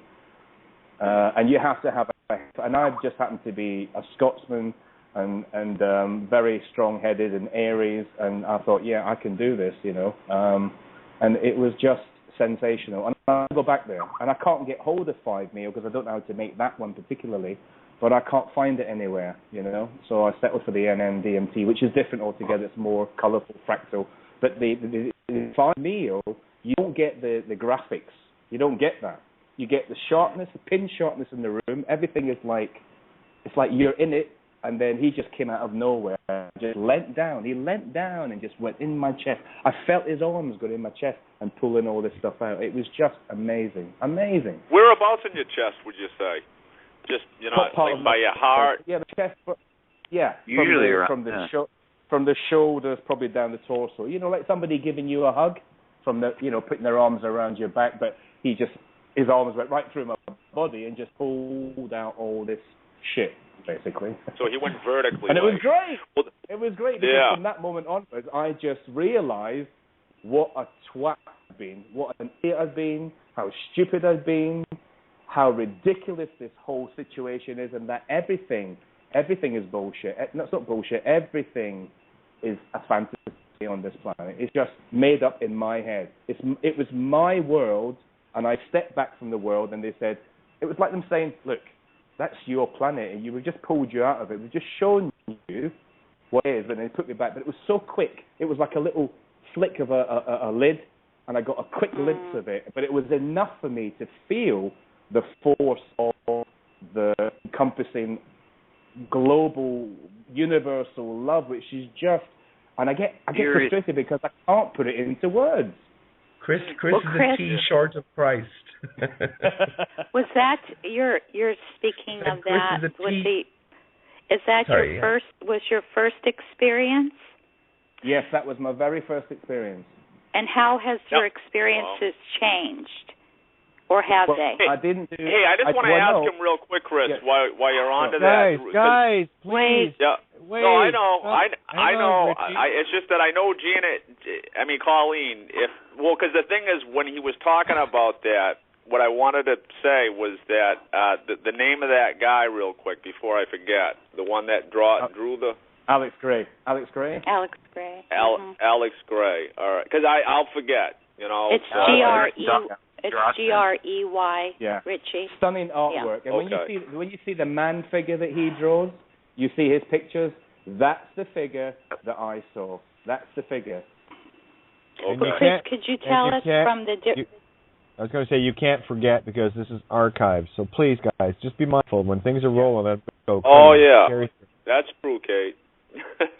I forgot. Yeah. Chris, could you tell us how your experiences changed then after the first one? After the first one, it was a light switched on in my head. And then I didn't touch it again for months because I was happy with that. I got what I wanted and I got answers, but I still wanted more. So I moved on to the NDMT because I wanted to meet the entities. I wanted to have a breakthrough. And Terence McKenna got me onto that. That's what really turned me onto that. And I wanted to experience that.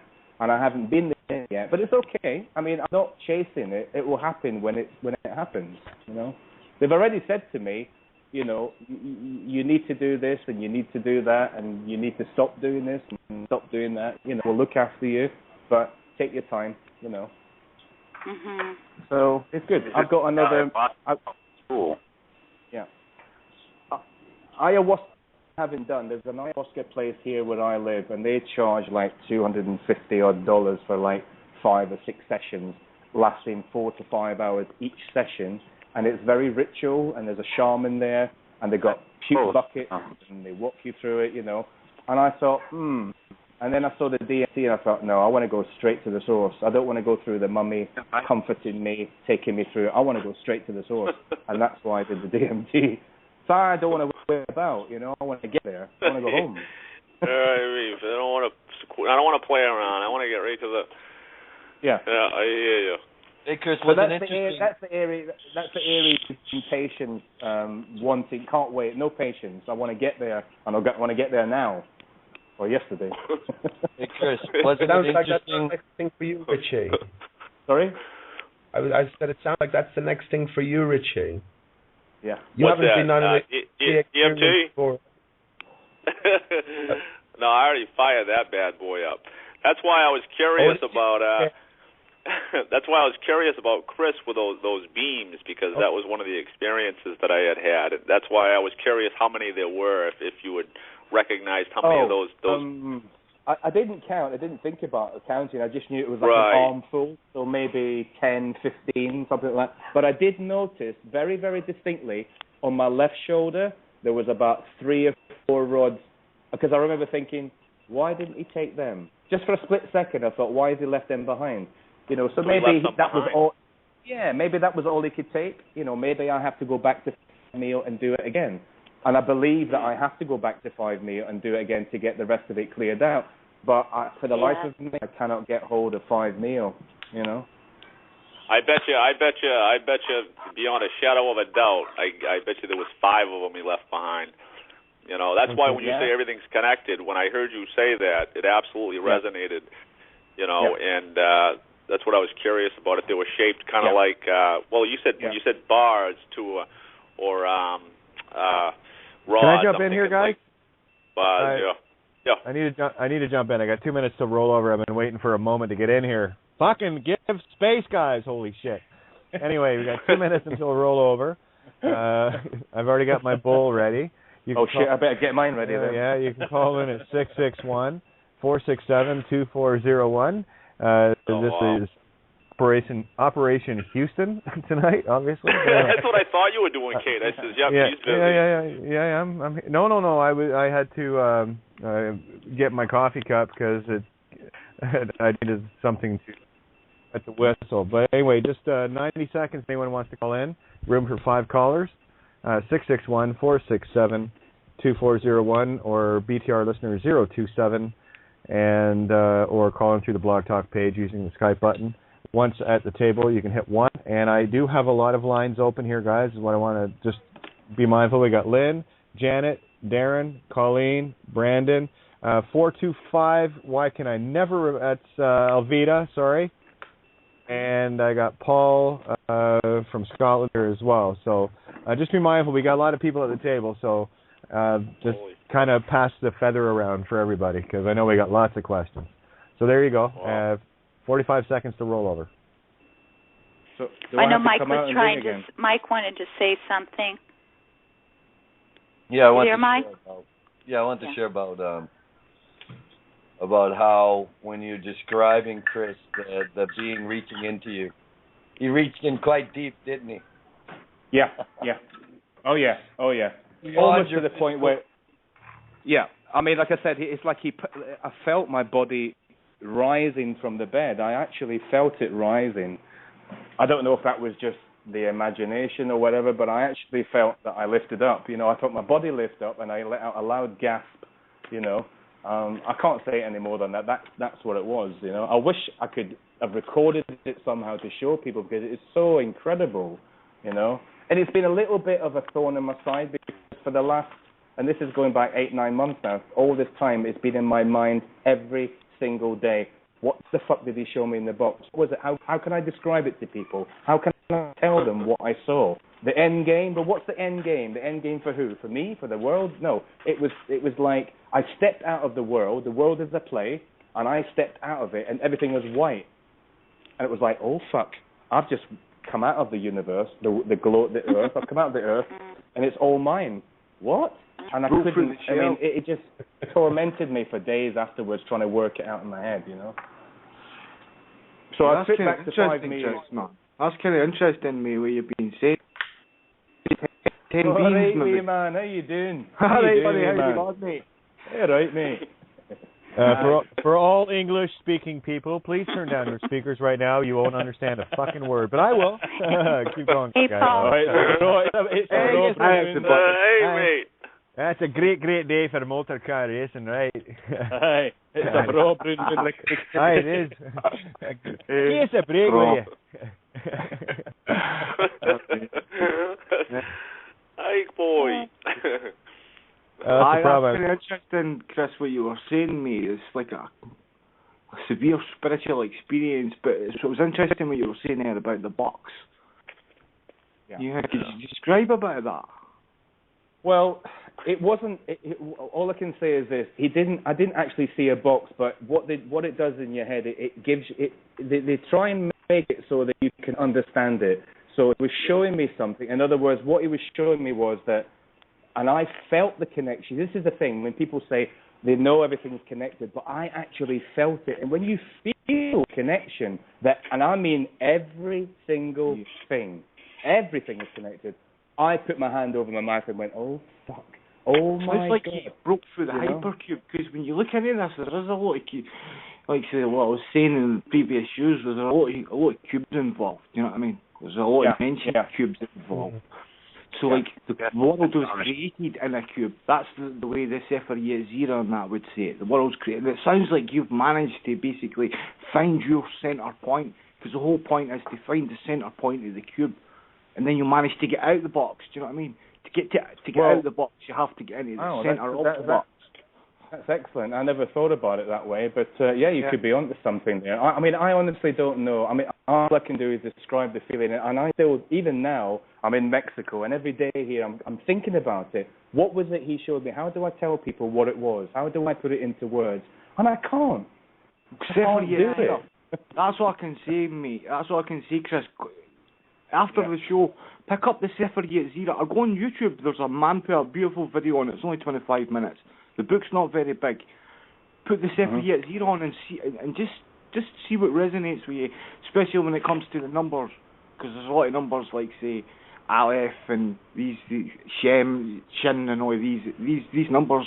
These letters have numbers. Do you know what I mean? Yeah. And that's all coincidence to do with the cube. The cube universe is created. But isn't it though a individual experience though? And what Chris was getting was messages for his experience, and like you said, he can't put words to it, and so you can watch another video, and that's cool, and you can maybe put it in your mind to try to figure it out, but it's not your experience. No. And just like I shared about merging, just being deep in meditation and with nature, and people hearing this may think, well, okay, but that's not a DMT experience. But that was my experience, and when I merged, there wasn't a box and there wasn't laughter, but there were tears, because that's what came to me was everything is connected and everything merges together, and it's love. It's love. Yeah, that's what I got. The main message was that there is only one force, and that's love. That is it. Yes. That is it. Yes. Yeah, you know what I want to say too is this is what's dawning on me as well too is that when you begin to give birth, right, that part of us, that consciousness, when you conceive it and give birth, see, and that's what I hear. A lot of brilliant people. I hear a lot of good stuff coming out of Mike's mouth, Darren's mouth, Colleen's, Janet, that Lori girl when she described Christ and the chords, the whipping of the chords or the vocal cords, right?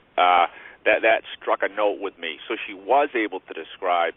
We're describing things that we're learning to give birth and how to voice that energy, and that's what Kate smashes it. That's why all of us are drawn into this. This particular this table, right? Because Kate to me is like the magnet, and she's drawing on all these little electrons. Your the table, atom, right? You're to your own table. I just set the table. This is why people are here. You come here of your own magnetic attraction to truth, and that's why I'm here. That's why we're all here. So I don't want it personified. We've hit that. I understand, Richie. This is for everybody else. Remember, I'm speaking third party to everybody. I know. This is not about me or you. It's about us, collectively.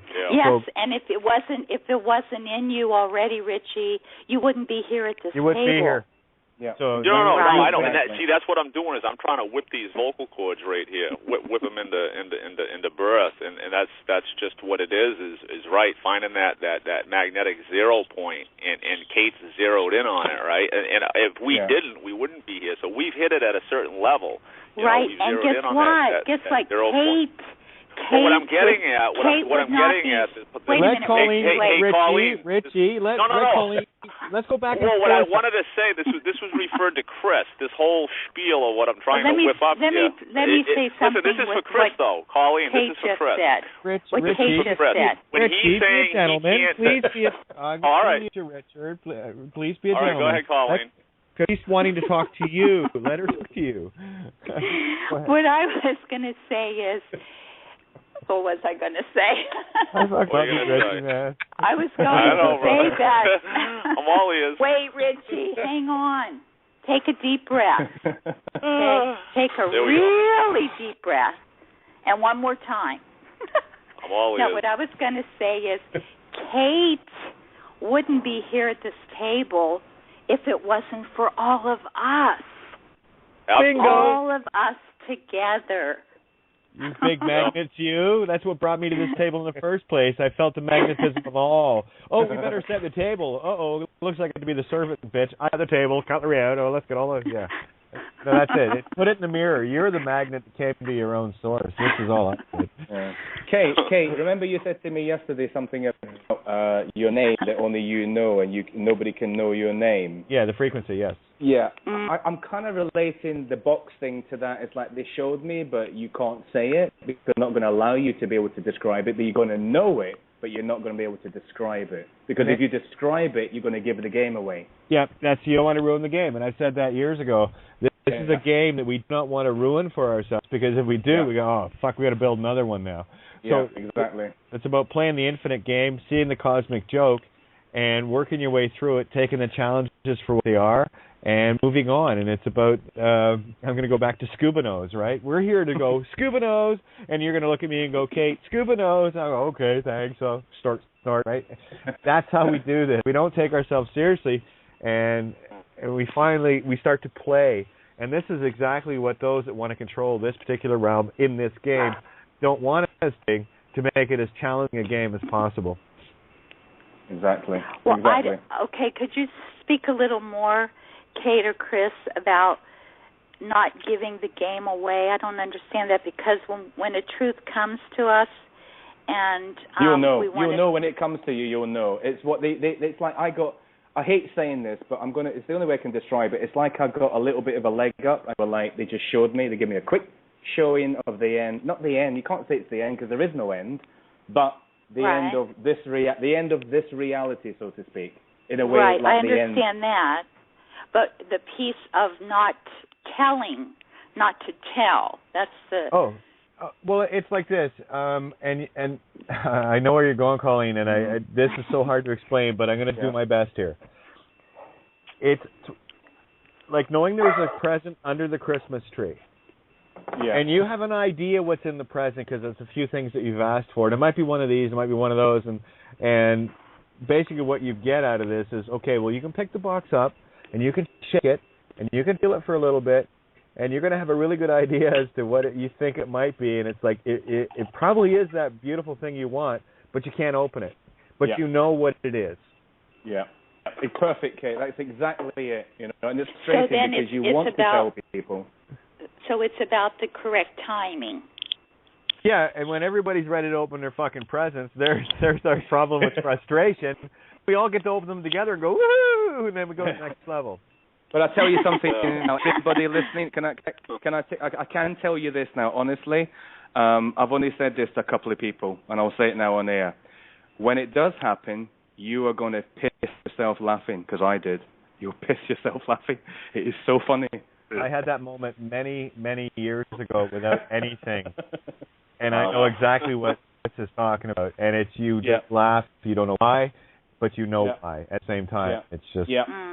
Perfect. That's it. Thank God somebody understands me. Thank God for these got it. Oh, my God!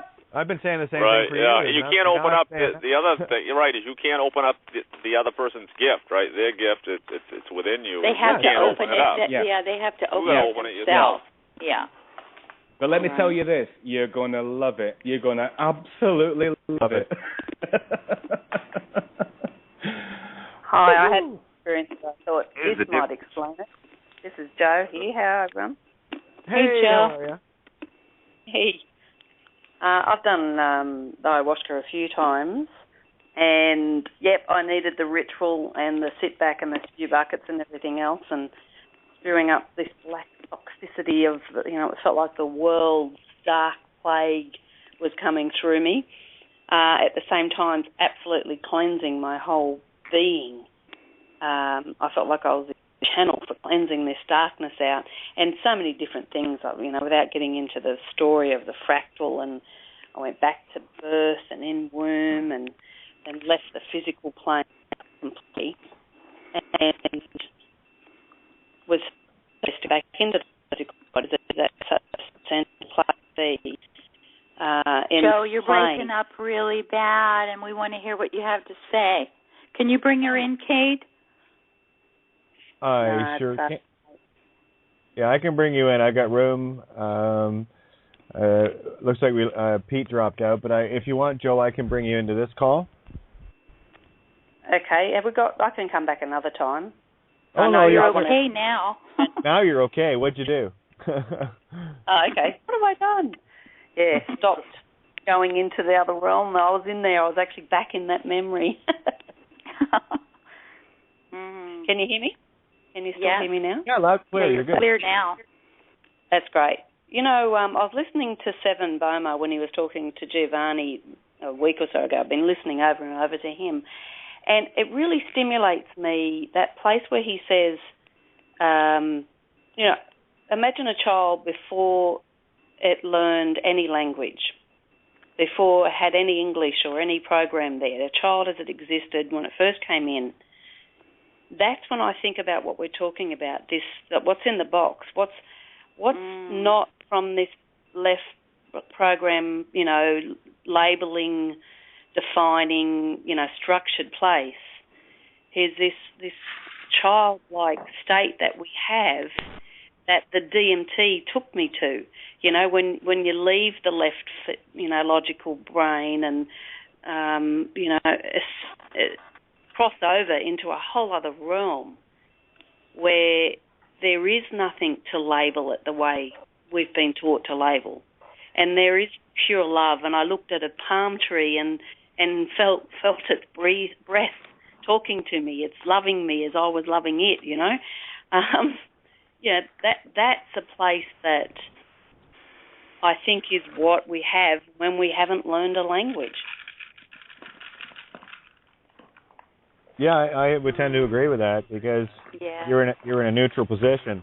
Now, I'm going to mention to Chris, whenever you're ready, I'm ready. And Mike, have we got you on the board? I'll log in now. I'm locked and loaded. Okay, me too. Right. I was waiting. I was going to ask when you guys are going to... Yeah, well, I just waited until everybody got to a point where we could, okay, are you guys ready? So, Mike, I'm going to hand over the reins to you. I'm going to mute out here just in case, Lung Rocket wants to hack up. But don't worry. I'll see you on the other side when I come back. So, Chris, as soon as I stop talking, I'm going to mute out and fire up Houston.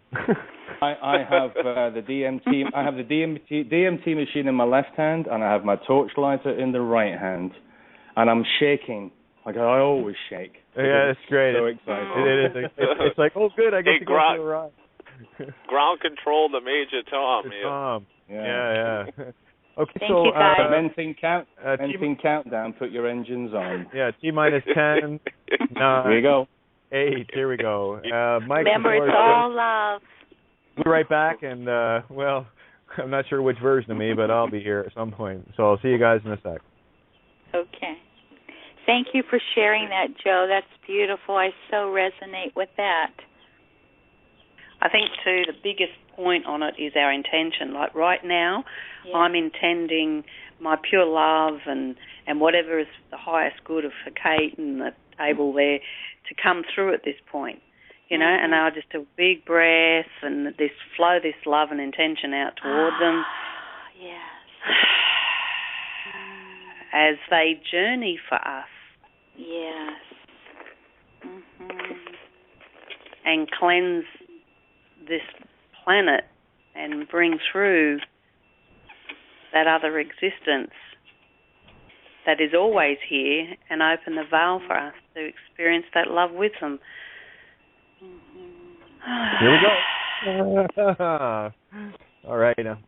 Yeah. You're back already? Oh, yeah. Don't take long. Okay. Don't take long. Wait. I'm just waiting for the lunch right now, so it's all good. I can feel it creeping, so it's good. It's all good. Let me know when you're ready, Chris. I'm not sure how much I'm going to get out of this. I might have to just do a little booster section, but no, it's there. Yeah, and it does. It tastes like crab. Just a little bit of butter, just a hint of butter. Hey, you know, it's funny, too. They said crabgrass. When they said crabgrass, that's what I remembered you saying, that you talked about the crab. Crab, no doubt. Not too big a hint there. I know. If I had enough, so I'm just going to do another little hit of this, and yeah, I've hit the booster stage, so I'm just going to take it into orbit. So another 10, 20 seconds.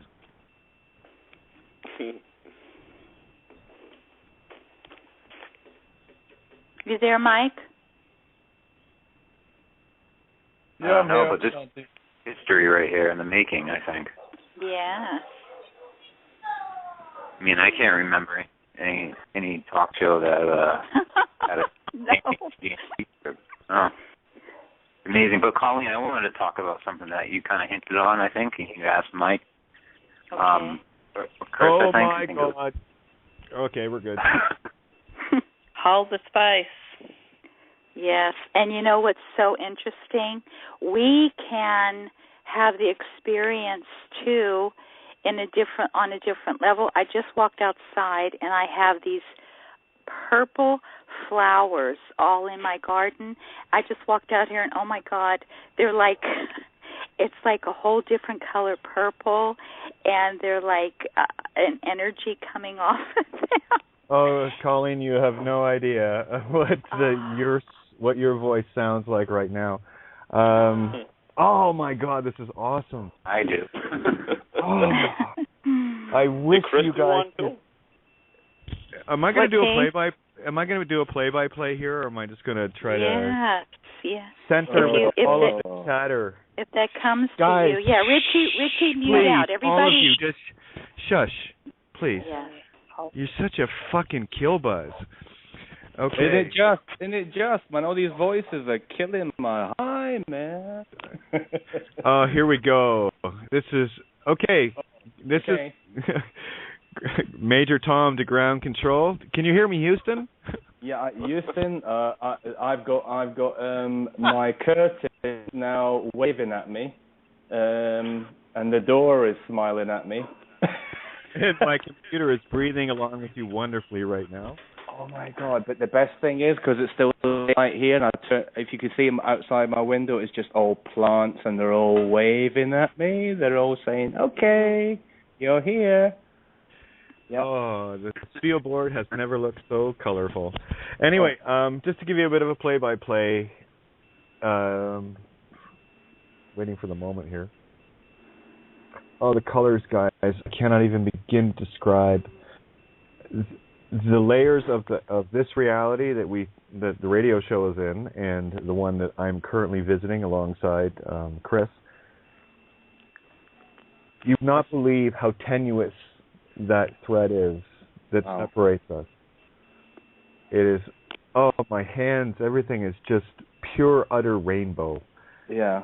I'm looking at my hands now, and I can see the bones. I can see, it's like my hands are naked. You know, it's really strange. It's like all of a sudden, everything's been stripped. Everything's been stripped.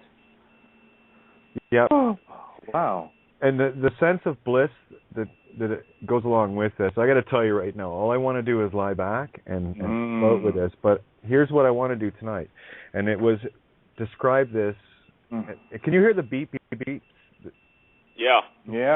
Okay. It is in perfect natural rhythm. The candles, I've got 2 candles going right now, and the bed I'm sitting on is breathing wonderfully. Everything is connected to such a degree, and the colors are out of this world. And the way that everything is, guys, you have to understand this table, the power of this table, and the breathing, because I get to experience it right now. The unity that's coming together, and it's leaving me breathless. Chris, over to you. Well, I'm just, as you know, I'm in Mexico, and I've been in the jungle for a few months, and it's the best place to be on the DMT. They're all looking at me. They're all in sync. Everything's in sync, and I'm in sync with them. I'm flowing with them. I'm moving with them. It's like they're all looking at me, going, "Are you going to do some more? Do you want to go to see whoever is there?" This is pressure now, putting pressure on me when I'm on a DMT trip. I know, in the jungle, man. My God. There's something wrong with this picture, Houston. Yeah, maybe this wasn't such a great idea. No pressure. No pressure. We love you. Where's the beef coming from? One sec. It's okay. It's all good. It's all good. What a DMT trip looks like. I had to come out and see you guys. Oh, yeah. You would not believe it. Nice. Oh, it's incredible. Oh my God. I'm looking at the ocean because I can see the sea from my window just through the next garden and the next house. And the waves. Oh my God, the waves. It's incredible. You got to see this. You got to see it. It's just amazing. Oh gosh. I need to go and hug a tree now. Yeah, I'm done now. Yeah. No, it's all good. That's one of the things with doing this is like, it's incredible. I can't even describe it. But anyone that wants to go on a trip with me, I will walk you through this, and it's a very stable thing. Oh, it's incredible. Anyway, I just had to come out to see you guys. Yeah. Wow. I'm glad you did. But that was just a tiny amount, though. That was just probably like a few grains of salt. I'm talking a very, very small amount. You know? Oh yeah, I had to do a second booster. The first one almost caught, but the second one, my God. But the first one would have caught because you're always thinking what you're going to talk about. That's one that got interrupted. And that's why I had to do a second one. Chimera, I'm going to open your mic. I just got to tell you how much control it takes to do this. It's incredible. Chris, over to you. Over to me? What? I'm here. What do you want me to do? I'm here. Are you both out of it now? No, I'm not. Oh. When you say out of it, do you mean out of it or out of it? Which out of it are you talking about?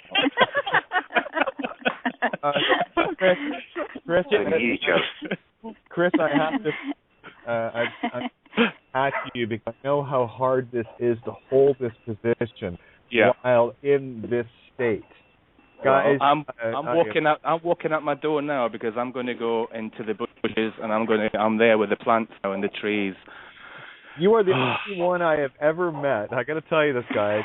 The only one I've ever met that could actually do this with me. Yeah. In the God. So if I could send you a picture now, I would. I would send you guys a picture of where I am right now, and wow. Oh my God, it's just amazing. Yeah. if you want a true play-by-play of, I'm talking knocking on heaven's door DMT trip, you're listening to it right now. Yeah. And it's astonishing. My computer is still breathing nicely. My roof is waving at me to say, right, we're here, we're waiting for you. When are you coming? Because obviously I didn't do enough. So I've only done a tiny bit. And I can see the vibrations. Everything's just gently swaying in a flow. Everything is a flow. And as I turn my head to look out the window, the plants are flowing in the same direction. Everything is in the flow. Everything's unison. Totally unison. Yeah. Like I just walked out of the room to the other people in the other room. Excuse me. By the way, I have to tell you guys, when you do this, or anyone that has done this, you have a good idea of the incredible amount of control you got to have to do it. Yeah. And you don't lose control. You have to have control. You don't lose anything because you're so focused. It's like everything is pin sharp. Everything is pin sharp. You know exactly what you're doing. You can talk to somebody. That's incredible. It really is. I can't believe I've just done this on air. I know. That makes you and me both. I guess, Houston, we've made history. We have a positive on that trajectory. We'll be landing momentarily. What would my grandmother think of me now? She's probably sitting there right alongside you. Just have a look. Oh, no, she's over here. Never mind. I got her. I sent her over to you, Kate. She was bugging me. Uh-huh. I got a co-pilot. I love it.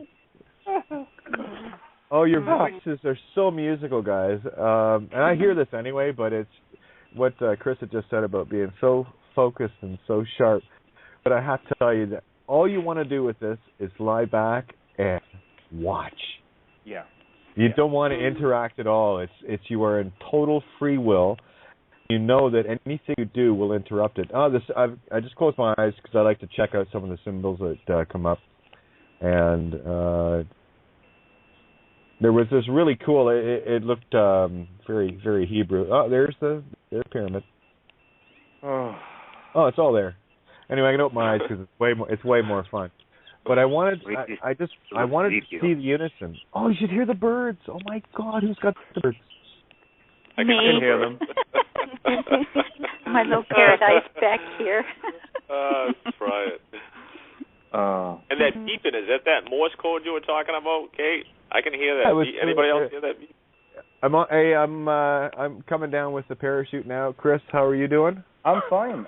I'm absolutely fine. The roof has just stopped waving at me. You know, the animals are looking at me a bit strange though, going, "Daddy, what are you doing?" Hey kids, I'm on a DMT trip. Come on, fuck off, get out and play.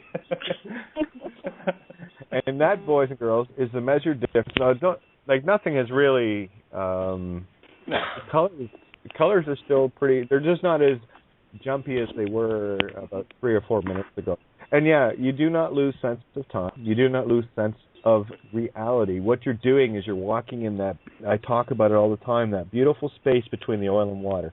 You are so in sync, and you see the oil and the water and the caduceus and everything breathing in unison with it. It is pure magic. Yeah. And my worst word that I'm going to use it, but I hate this word, is awesome. Awesome. It's awesome. I get this here because I'm surrounded by Americans and Canadians and Mexicans, and all I hear all day is, "Oh my God, that's awesome! It's awesome." I'm thinking, you don't know what awesome is. Here, I'll tell you. This one's for Sophie and Mary from today. We're going for a rip, Chris and I. We're out for a rip. Oh man, you have no idea. I am starting to really come back now. I got to tell you, I'm back. The colors are still astonishing. That's what doesn't leave right away. But I will tell you how incredibly hard it was when all that nattering was going on. With you guys, you're such a buzzkill. And you made me sit with headphones on. I know. All of you. Okay, Chris. Well, that was quite something. Yeah. It was a safe landing. Back to normal again. I'm fine. I'm happy. The plants are still there. Everything's back to normal. They're not waving at me anymore. They're just going back to their normal state. You know. Yeah. I've got what I'm experiencing right now is what I call the beautiful long walk home, and it's where you have all of the same information you had, and you get to experience it in an even more now but less now sense. I can't even describe that. It's like the DMT is like a fill. It fills in the gaps, doesn't it? Everything. It fills in the gaps. Well, you look at the pyramids and the precision cuts, and that's exactly what it's like. And it is, guys, you are absolutely perfect. Yep. You all are. That's what I started laughing at last night, because I started realizing all these things. I know, it's so weird. I started to just, I really wish that everybody listening now could just come to where I am, and I would just open my little jaw and give it all away. We're coming. Yeah, we are. Okay, guys, Beautiful. A little feedback. Thanks. Now, Thank you. Oh, no worries. So, what really differed before we did it, while we were in the middle of it, and right now? Well, Kate, I started to say it. Yeah, Brandon asked me something, and I'm still out here, and these flowers, the purple, were so a different purple. They were just so alive, and they still are now. So I'm looking at how, from us connecting in with you and Chris. Welcome to our mind. Yes, how everything is one, and we're all connected. And I swear these flowers had and still have a whole different color and vibration. And I walked out here right when you started. So that's something for all of us to contemplate and look at. When you are with the All Mind, you're absolutely nailing it home, honey. This is exactly what it is.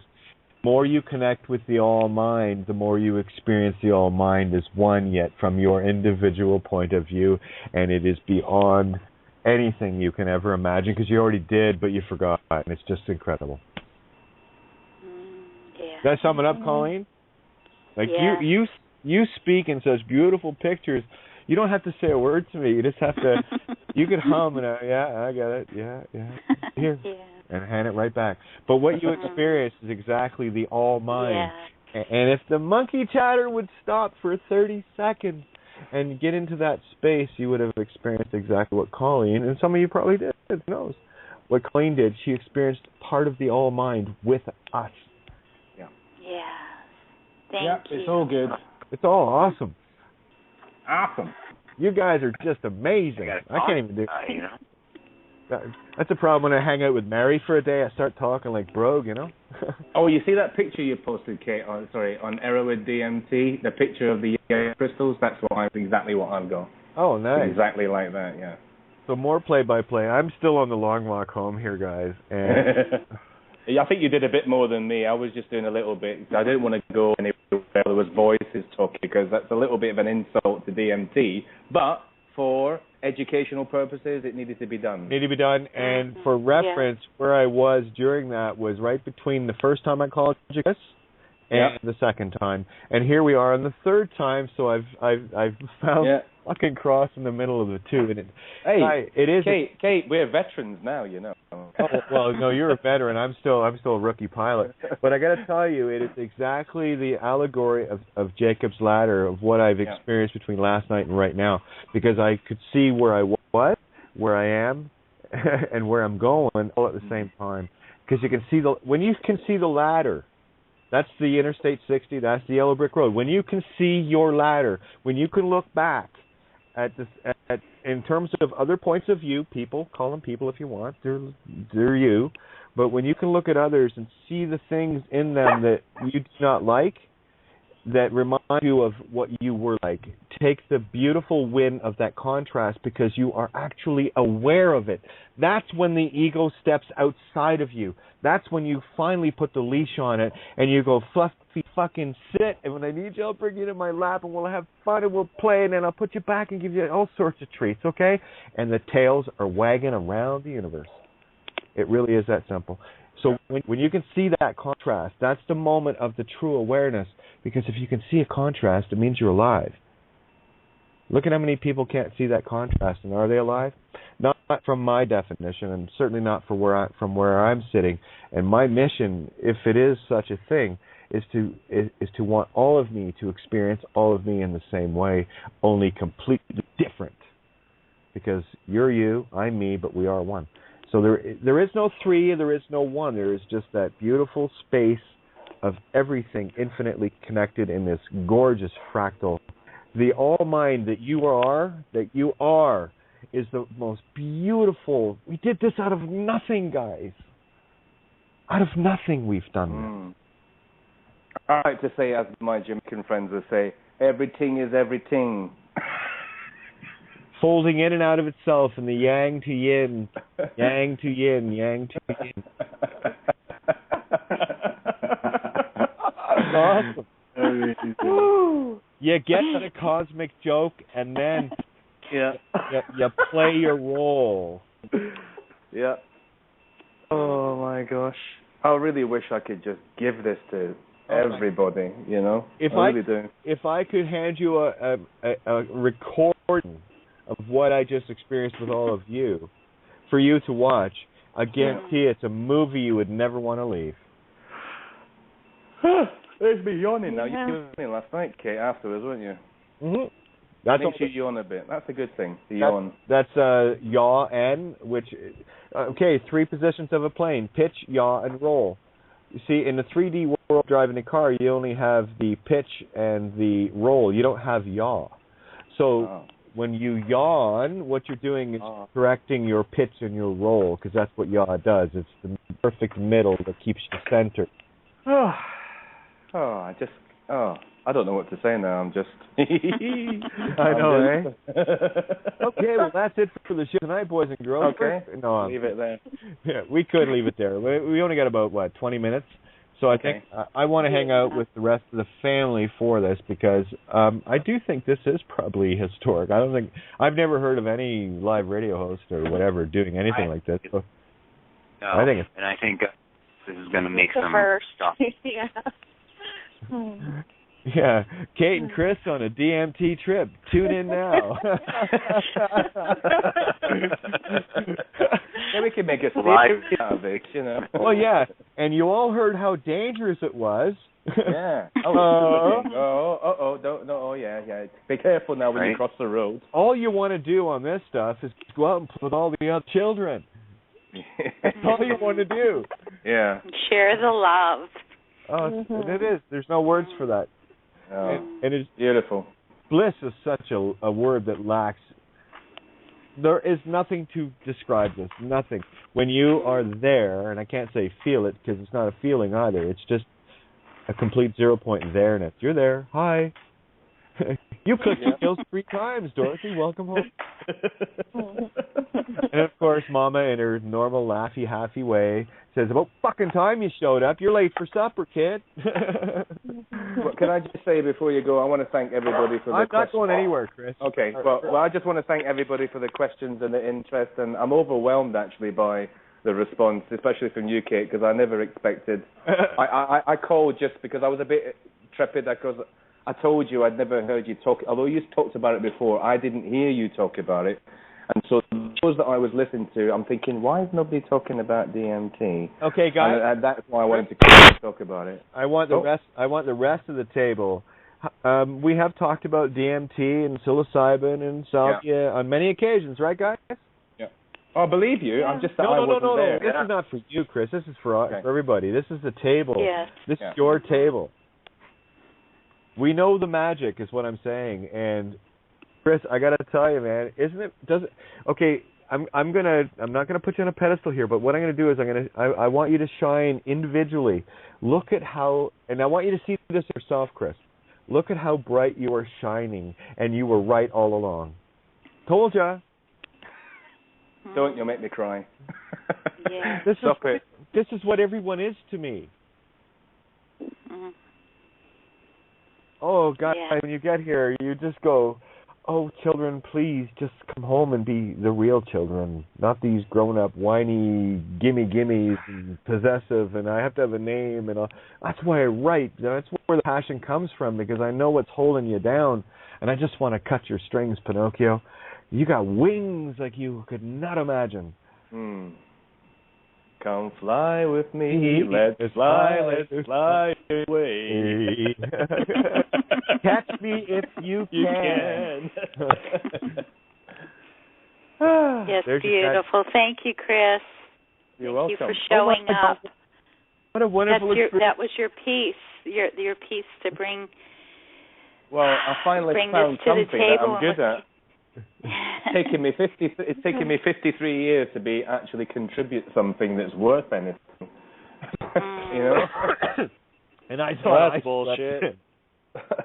All of us here, yes. Your entire lifetime has been a contribution. Every time you turned a fucking bullshit situation into a smile, that was a contribution. Yeah. It got you to this. It got you to this point and to this table with all of us, Chris. I know, and I love it. And thank you all very much. Yeah. Here's what our table means to me. Because of you, I need you all to hear this. Because of you, I was able to find the strength within to be able to come on air live, to share this with you. This is your power. Feel it. Own it. It's yours. Yeah. I got the power. Yeah, there we go. Now we're singing. And Elvita in the call now too. I know she couldn't resist. She'd have to jump there. Hello, y'all got me high too. I'm tripping. I'm on orgasm, organic high right now. Yes. Hey, Alvita. Hi. Sister. Oh, this is fun. I'm loving it. I'm feeling it right through you, so carry on. I'm just listening in. Yeah.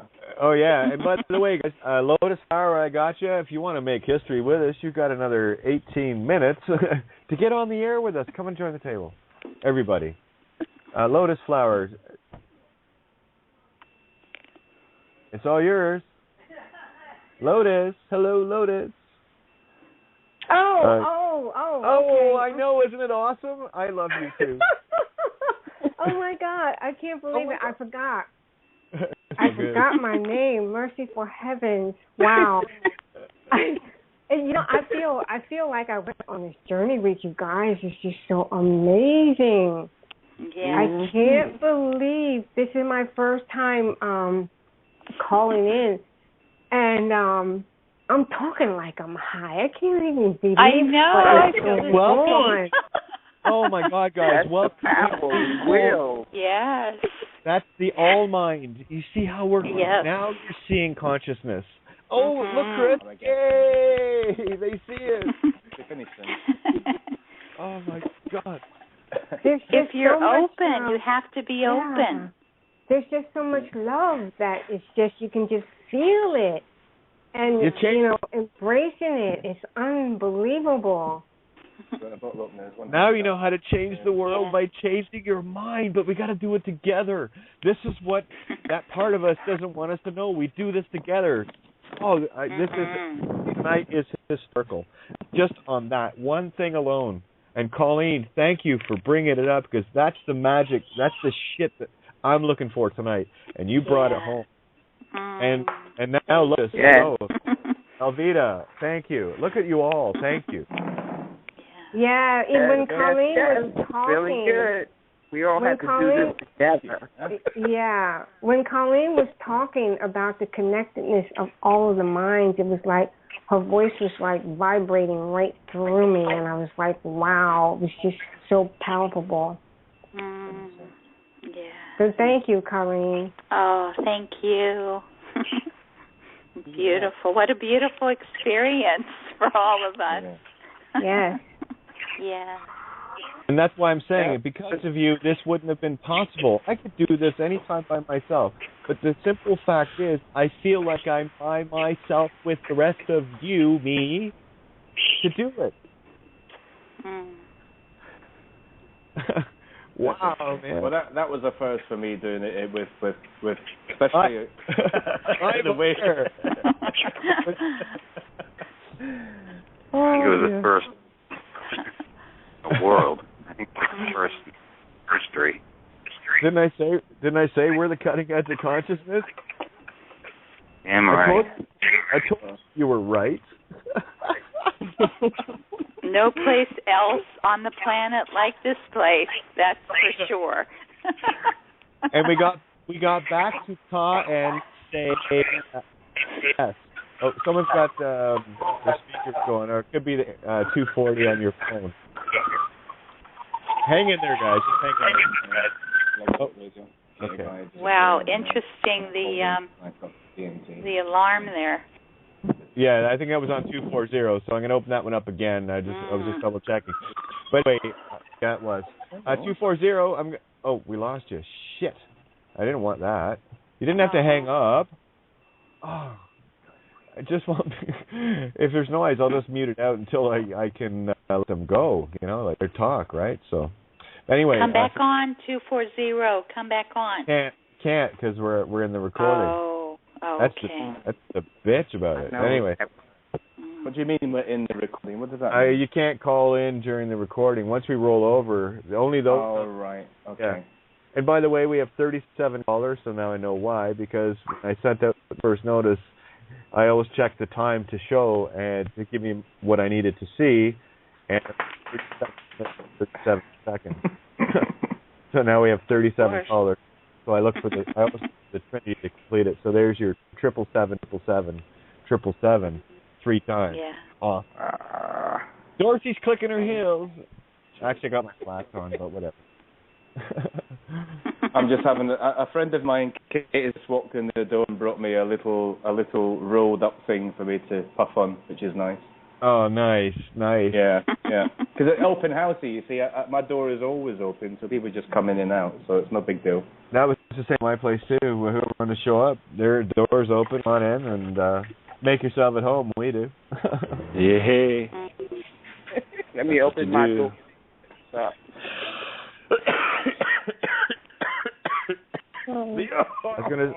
Are you cheating? Come on, mute it out. So, Kate, question: Has anybody who's been listening who hasn't done it, has it enticed them to do it, or are they still wondering about it?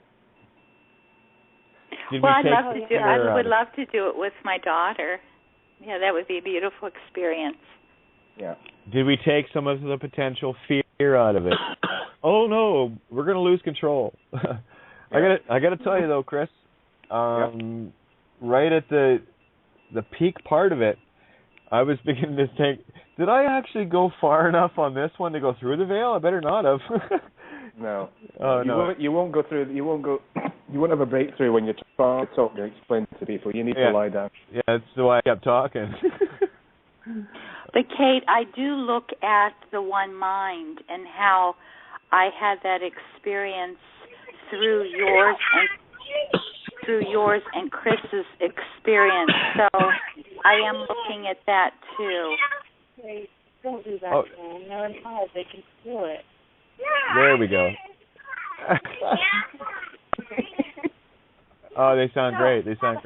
Actually, yeah, Colleen, that's exactly, if there's nothing else taken from tonight, what Colleen described coming in, watching the literal physical change of the things around her, is what we're talking about with the all-mind consciousness working as one, because you begin to be, there's that magic 13, you begin to be the other point of view, and you get to experience what they're experiencing, so you can choose your experiences. This is why the imprinting of the ego was so deadly and so dangerous, and you really got to get that outside of you to see this. Yeah, because it works better with a headband. Oh yeah. I got to tell you though, I am deeply honored that this table allowed me to have this experience with you. Like off the top of the head. I mean, I was thinking I'm going to need a couple of days just to get psyched out for it. So thank you for setting the table for us. Yeah. Thank you for the experience. Yes, so beautiful. Well, it's only the Gemini correct. can pull that off. Yes, it's only the correct Gemini can pull timing. that off for the first. Well, I felt a little bit of guilt because I was thinking, well, we're doing this with all people listening. It's a little bit, like rubbing their noses in a kind of way, like, oh, look how fun this is, And I didn't want it to come across like that. No. So not at this table. No, not at all. No. What came across at this table was exactly what I think the purpose of it was, in that more than just you and I got to experience the all mind in the same headspace. Yeah. Mm-hmm. He doesn't do that normally. Welcome to the table. You're talking to the rock stars of the universe, baby. Yeah. I know, because they come to this table every night, each and every one of us. For 2 years. Yeah, we bring everything to the table. And here's something else as an observation. The more of the shit and garbage and the hexes and the curses and all of these things that we're trapping our minds, the more of that we've cleared. Look what's happened at this table. Yes. It's just, we can bring anything to it, and look how quickly you guys, and this is amazing to see, just jump on all of the garbage and get rid of it. It's not welcome on the table. That's shit. We already know that. Bring the right stuff. Bring the benevolence. Bring the love. Bring the kid and your crayons. That's it, Kate. The kid. That beautiful innocence that we had as children when we connected to the nature and to this energy naturally. Think of it like this. You imagine yourself as a all the energy and the life and the love of a 6 or 7 year old child, all of the dreams in the world. Now hand that kid with your state of awareness as a grown up. That's hilarious. An unlimited credit card to build whatever tree fort, whatever reality you want to build, and that's what I'm talking about. Yeah. Now you're getting home. Hey, I got a question. Who at this table is not God? I don't see any hands. No, you'd have to go to Alex Jones's table. They'll debate that one for hours. Kate? What? You know that thing you showed me last night with the 3-letter word G-O-D and what you did with the symbols? I need to, not now, but I need to get, I need you to show me that again so I can write it down and show people. Oh, okay, yeah, absolutely. Just a reminder, not now or tomorrow, but another time, yeah? No, it's okay. I'll find some time tomorrow because I've got, actually it's in my main notebook, so I can't miss it. Because that was pretty revealing to me yesterday, what you showed me. Yeah, it was very revealing. It's when you turn things upside down and backwards, and really, and I'm talking, look at the world that way. It will start to, one, make sense, and two, you'll start to regain the responsibility and control you always had, but just forgot how to use it properly, and that's the game for me. And we got Borean in the call. Borean, how are you? Yeah. Hey, I'm doing great, and thanks for sharing that experience. That was fucking awesome, man. That was unbelievable.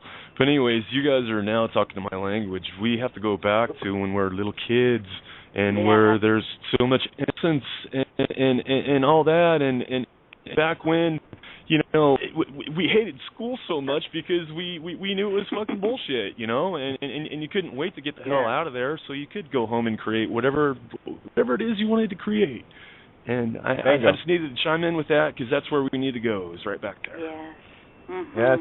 Again, think of yourself, that 6-7-year-old child with that energy of just wanting to play, no school, of course, and hand that same kid with your level of all grown-upness and state of awareness an unlimited creation ability, call it a credit card, allegory, whatever. That's where home is. And when you bring those oil and waters together and walk right between them, oh my me. And when I walked out there, Kate, and I saw those flowers, I swear I was like 6 or 7 again. Hey, Kate, we should bring Alex Jones onto the show.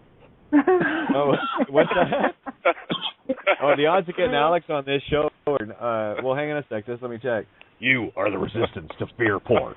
Yes, Alex, I know. Now go back to sleep. You hang out there. You're doing just lovely. I love Alex, don't get me wrong. I love everybody. Yeah. I love everybody because I see the roles they're playing. It's just time to change. When you do go back to that 6 or 7, you allow yourself to feel that again. It really is. Yeah. It's that experience. It's being really in the now. It is being in the now. Yes. That's what it Darren, is. That's exactly where you guys went. Is DMT. Oh, Borean, yes. You guys went to the now, and you were there, and hanging out. Yes, and then when that's where we have to go. Yes, and you connect into that one mind. I was 6 or 7, and that's when I had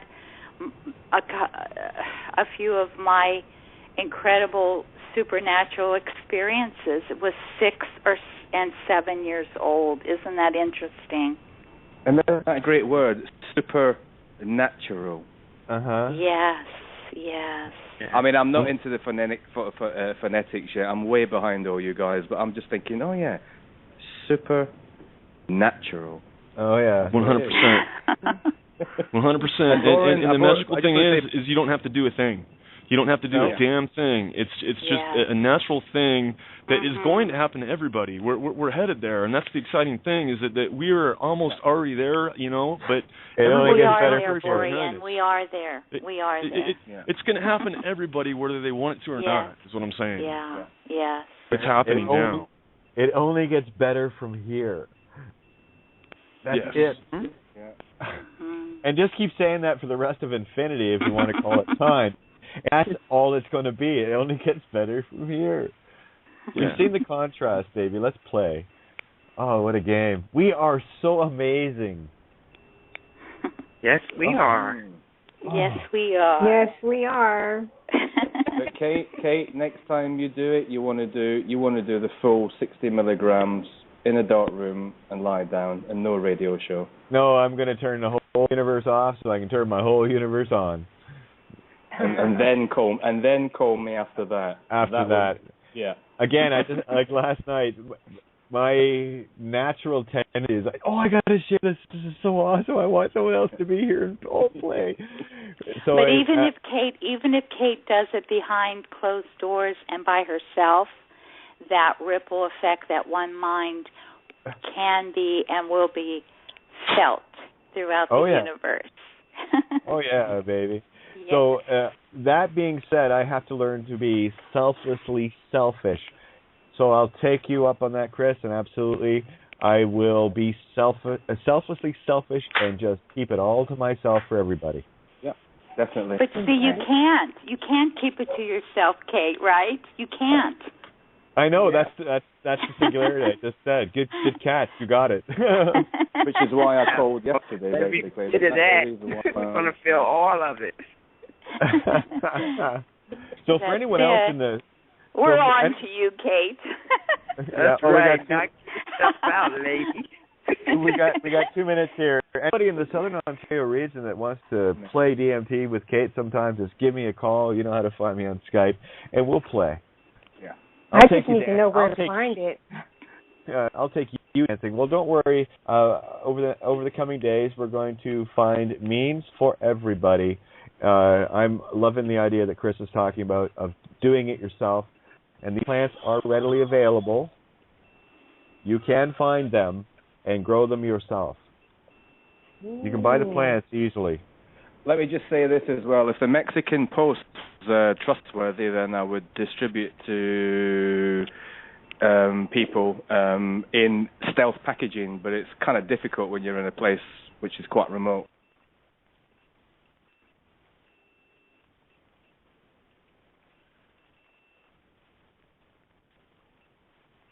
First time, of course, I don't have the right tools for it, so the first one or two were basically very small amounts, just to see if I could vaporize it using a non-torch lighter, which I figured out, and I got it to work. It's all good.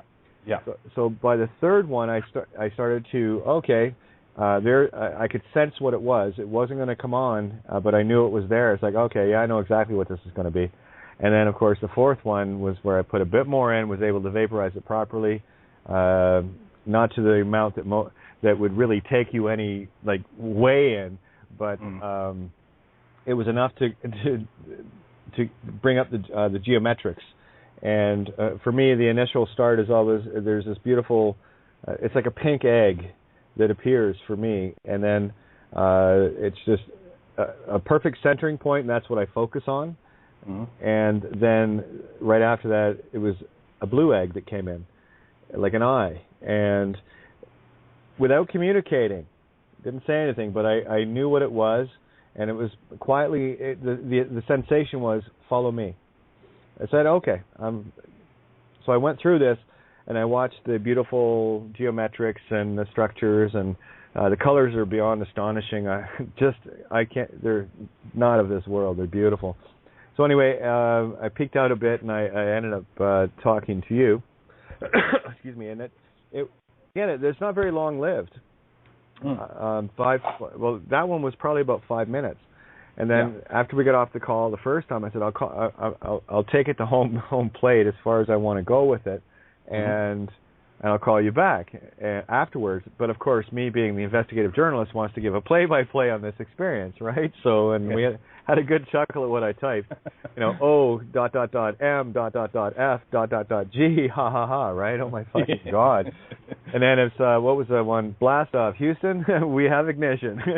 And that was in the middle. I'd done a few, that was the ninth one, because I'd done a few and wasn't able to get it completely vaporized. But on the ninth one, I had a good little charge set in the cannon, and I managed to get it.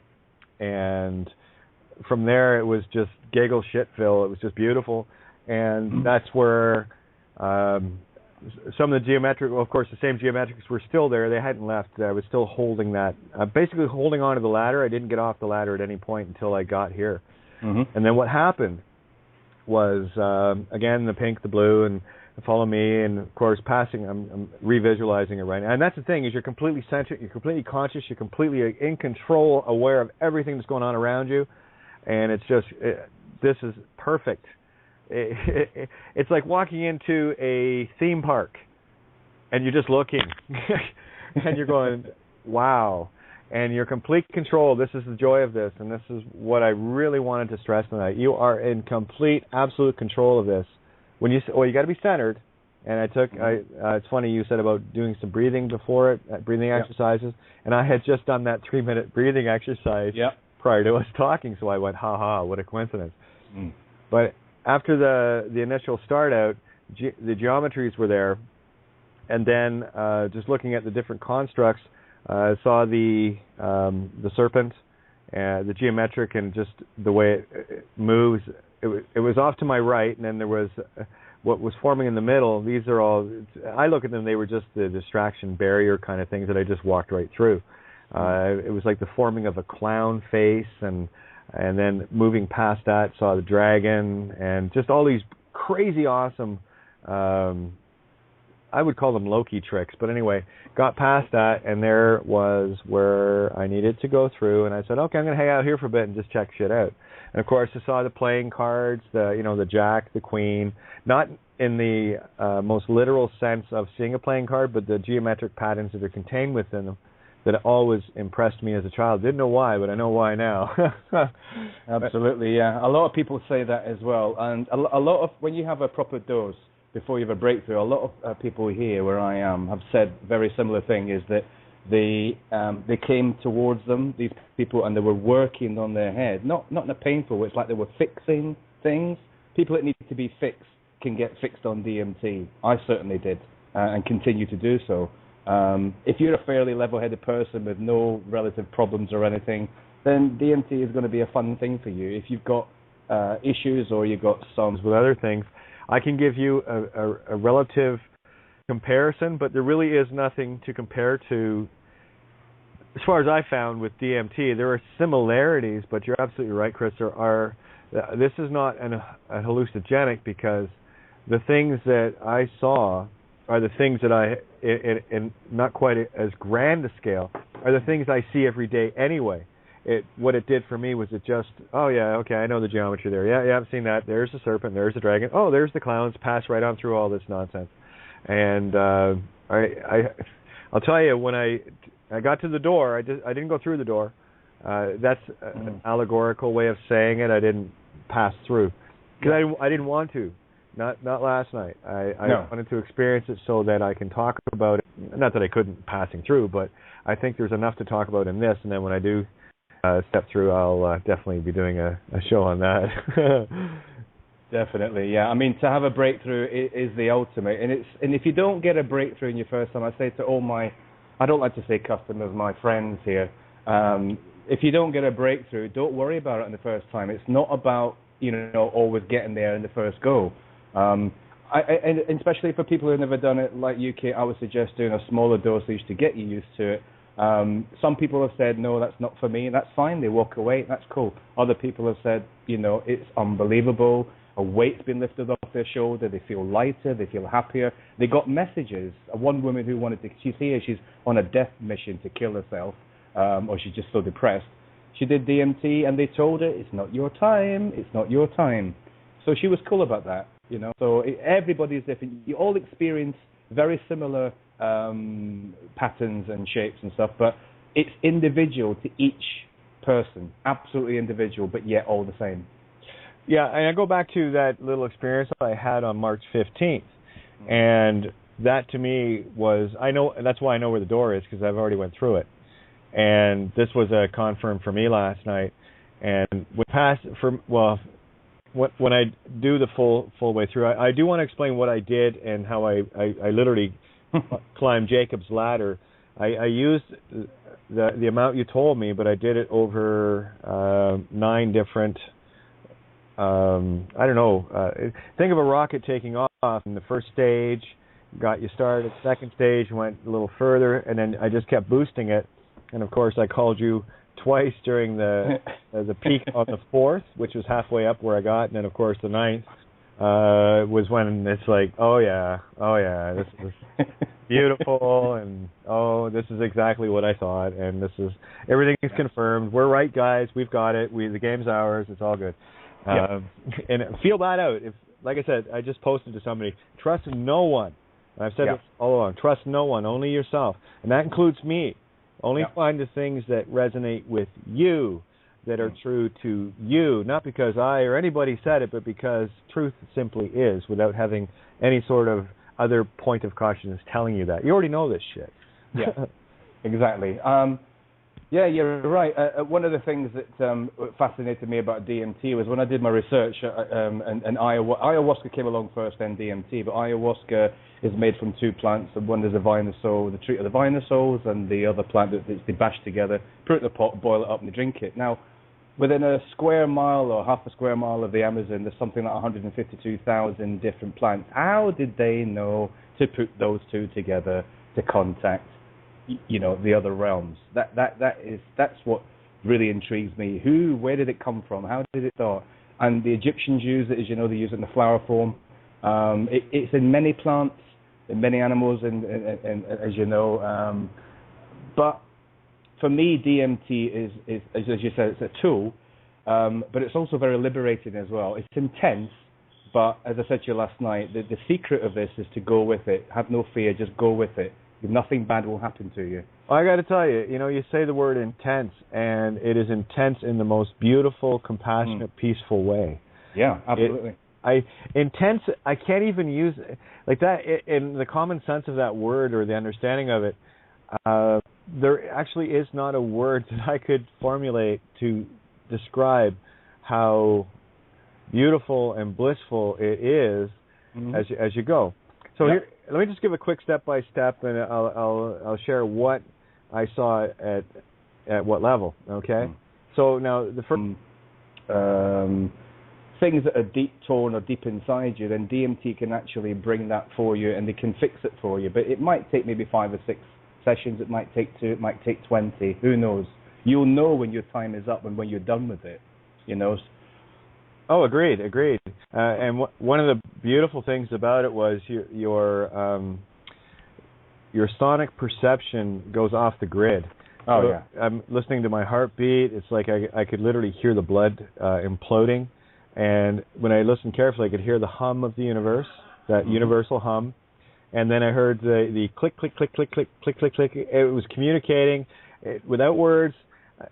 I can't even describe what it was saying, but for me it was very peaceful, and this is where the zodiac of Cancer and the crab made total, complete sense. It was this beautiful little tapping, like a crab walking across the floor. And as I said to you, the initial, and this is different for everybody. I guess this was the first time you heard this, but when I vaped it, what the flavor I got, I guess, like banana tastes different to everybody, right? So this is how.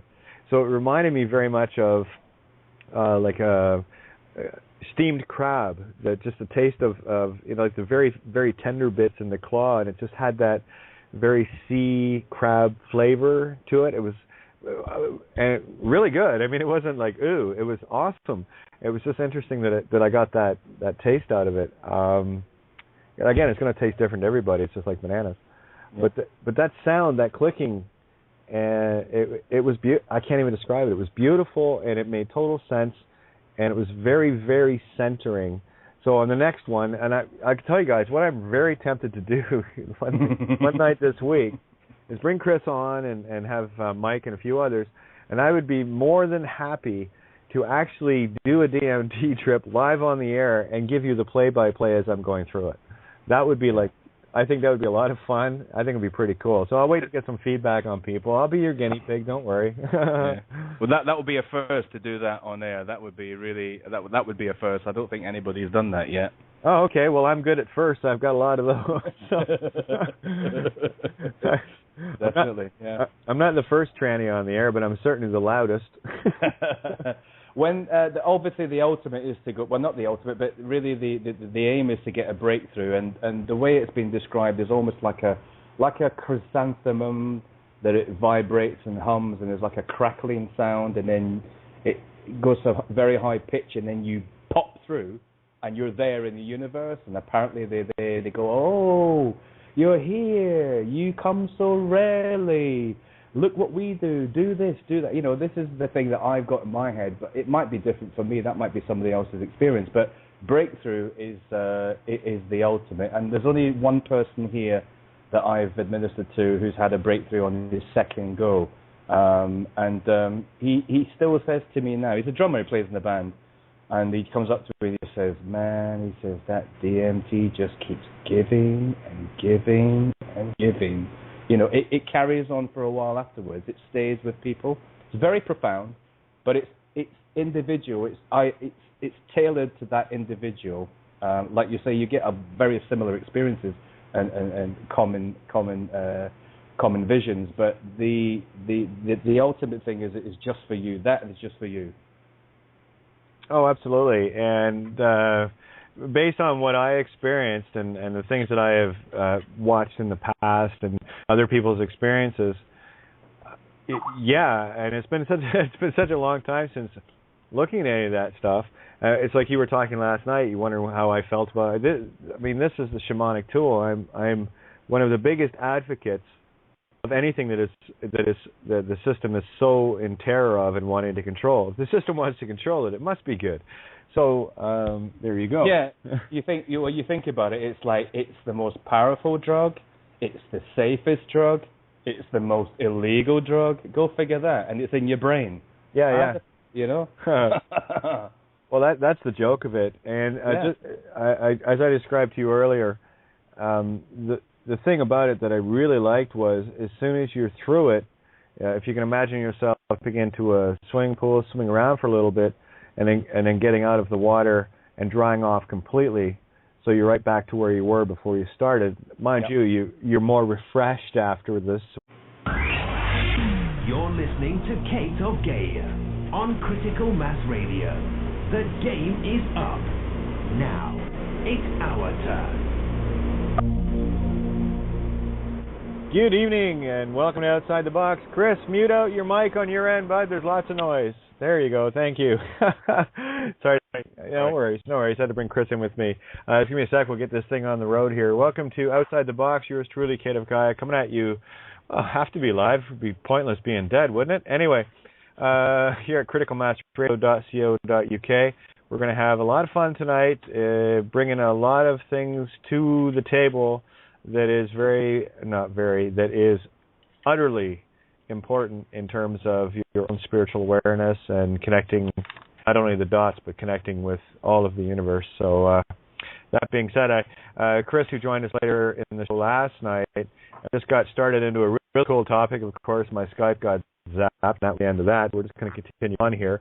But in true investigative research motif that I like to do, there was no way I was going to talk about DMT, having up until last night never experienced it without experiencing it. So I took a fly on the wild side, and Chris got to co-pilot during a couple of these.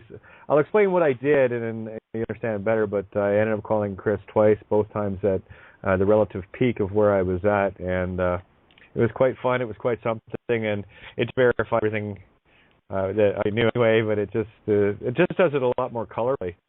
And what a beautiful experience. So great big thanks, Chris, and I'm going to bring a couple others in tonight as well that have these experiences to enhance this. But really what I want to do tonight, Chris, is go over some of the basics. So I'll let you talk a little bit about what you do, and then we'll roll from there. Sound like a plan?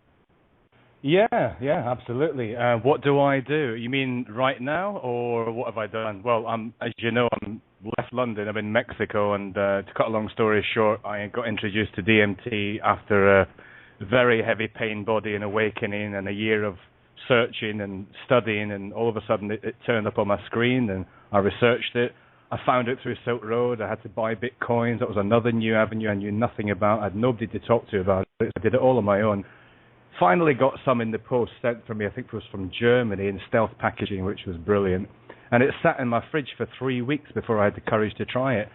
And when I did, oh my goodness, it was just, it's indescribable. And it was exactly what I was looking for. And yeah, I would recommend it, however, only to people who want to do it. It's not for everybody, but it can be for everybody. No, yeah, that's exactly what we want to get into tonight. It's, again, I've always treated, regardless of what it is, be it cannabis or whatever, I always treat it with utmost respect for the tool that it is, and I approach everything from a shamanic, what am I going to learn, what is the purpose of why I do this.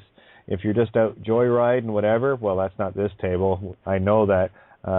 You're wasting your time and you're playing with things that you probably shouldn't be playing with. That being said, this is nothing to be afraid of when you're in the proper frame of mind. Mm-hmm. Frame of mind, indeed. It has to be a frame of mind. Like any substance, you know, there's this fine line between hallucinogenics and drugs, and I hate the word drugs, and I don't really like the word hallucinogenics because you can get a hallucination by banging your head, you know, on a lamppost walking down the street.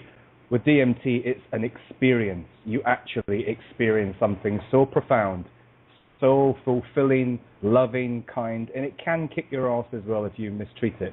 But overall, there's nothing to fear except fear itself. Oh, that's so true. And I got to tell you, I had a lot of trepidation, and not because I was afraid of anything in particular. For me, it's always about at what point in my script am I going to do something, and I look for the cues from the universe.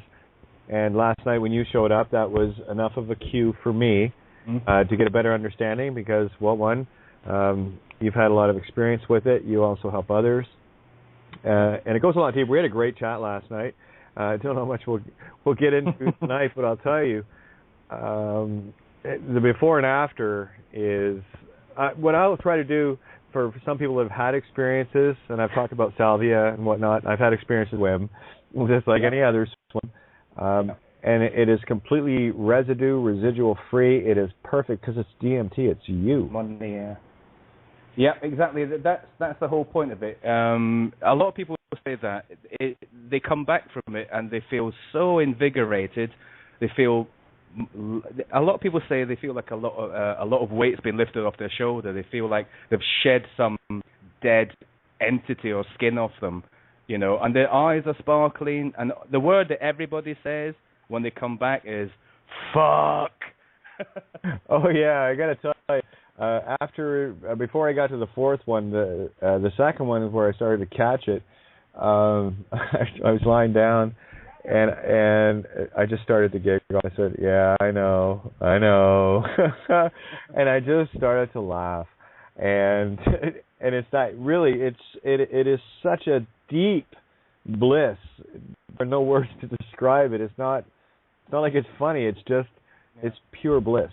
And just think now, Kate, when you do have a break, not if, when you have a breakthrough, boy. I think you'll I'll probably shut you up for a couple of days. Oh yeah, well that's not necessarily a bad thing if you you talk to a lot of people. Yeah, that's a problem. You get me talking and you can't shut me up. That's why I don't like starting to talk because you can't shut me up. But anyway. Yeah. Well, I'm really happy because I did a little harvest today with a new technique. Somebody gave me a little bit of an upgrade because it's always developing, and my yield has been astonishing from just 125 grams of Mimosa hostilis. I've got a fantastic yield, which I'm very, very happy about. So that's to keep me occupied for the rest of the summer. Excellent.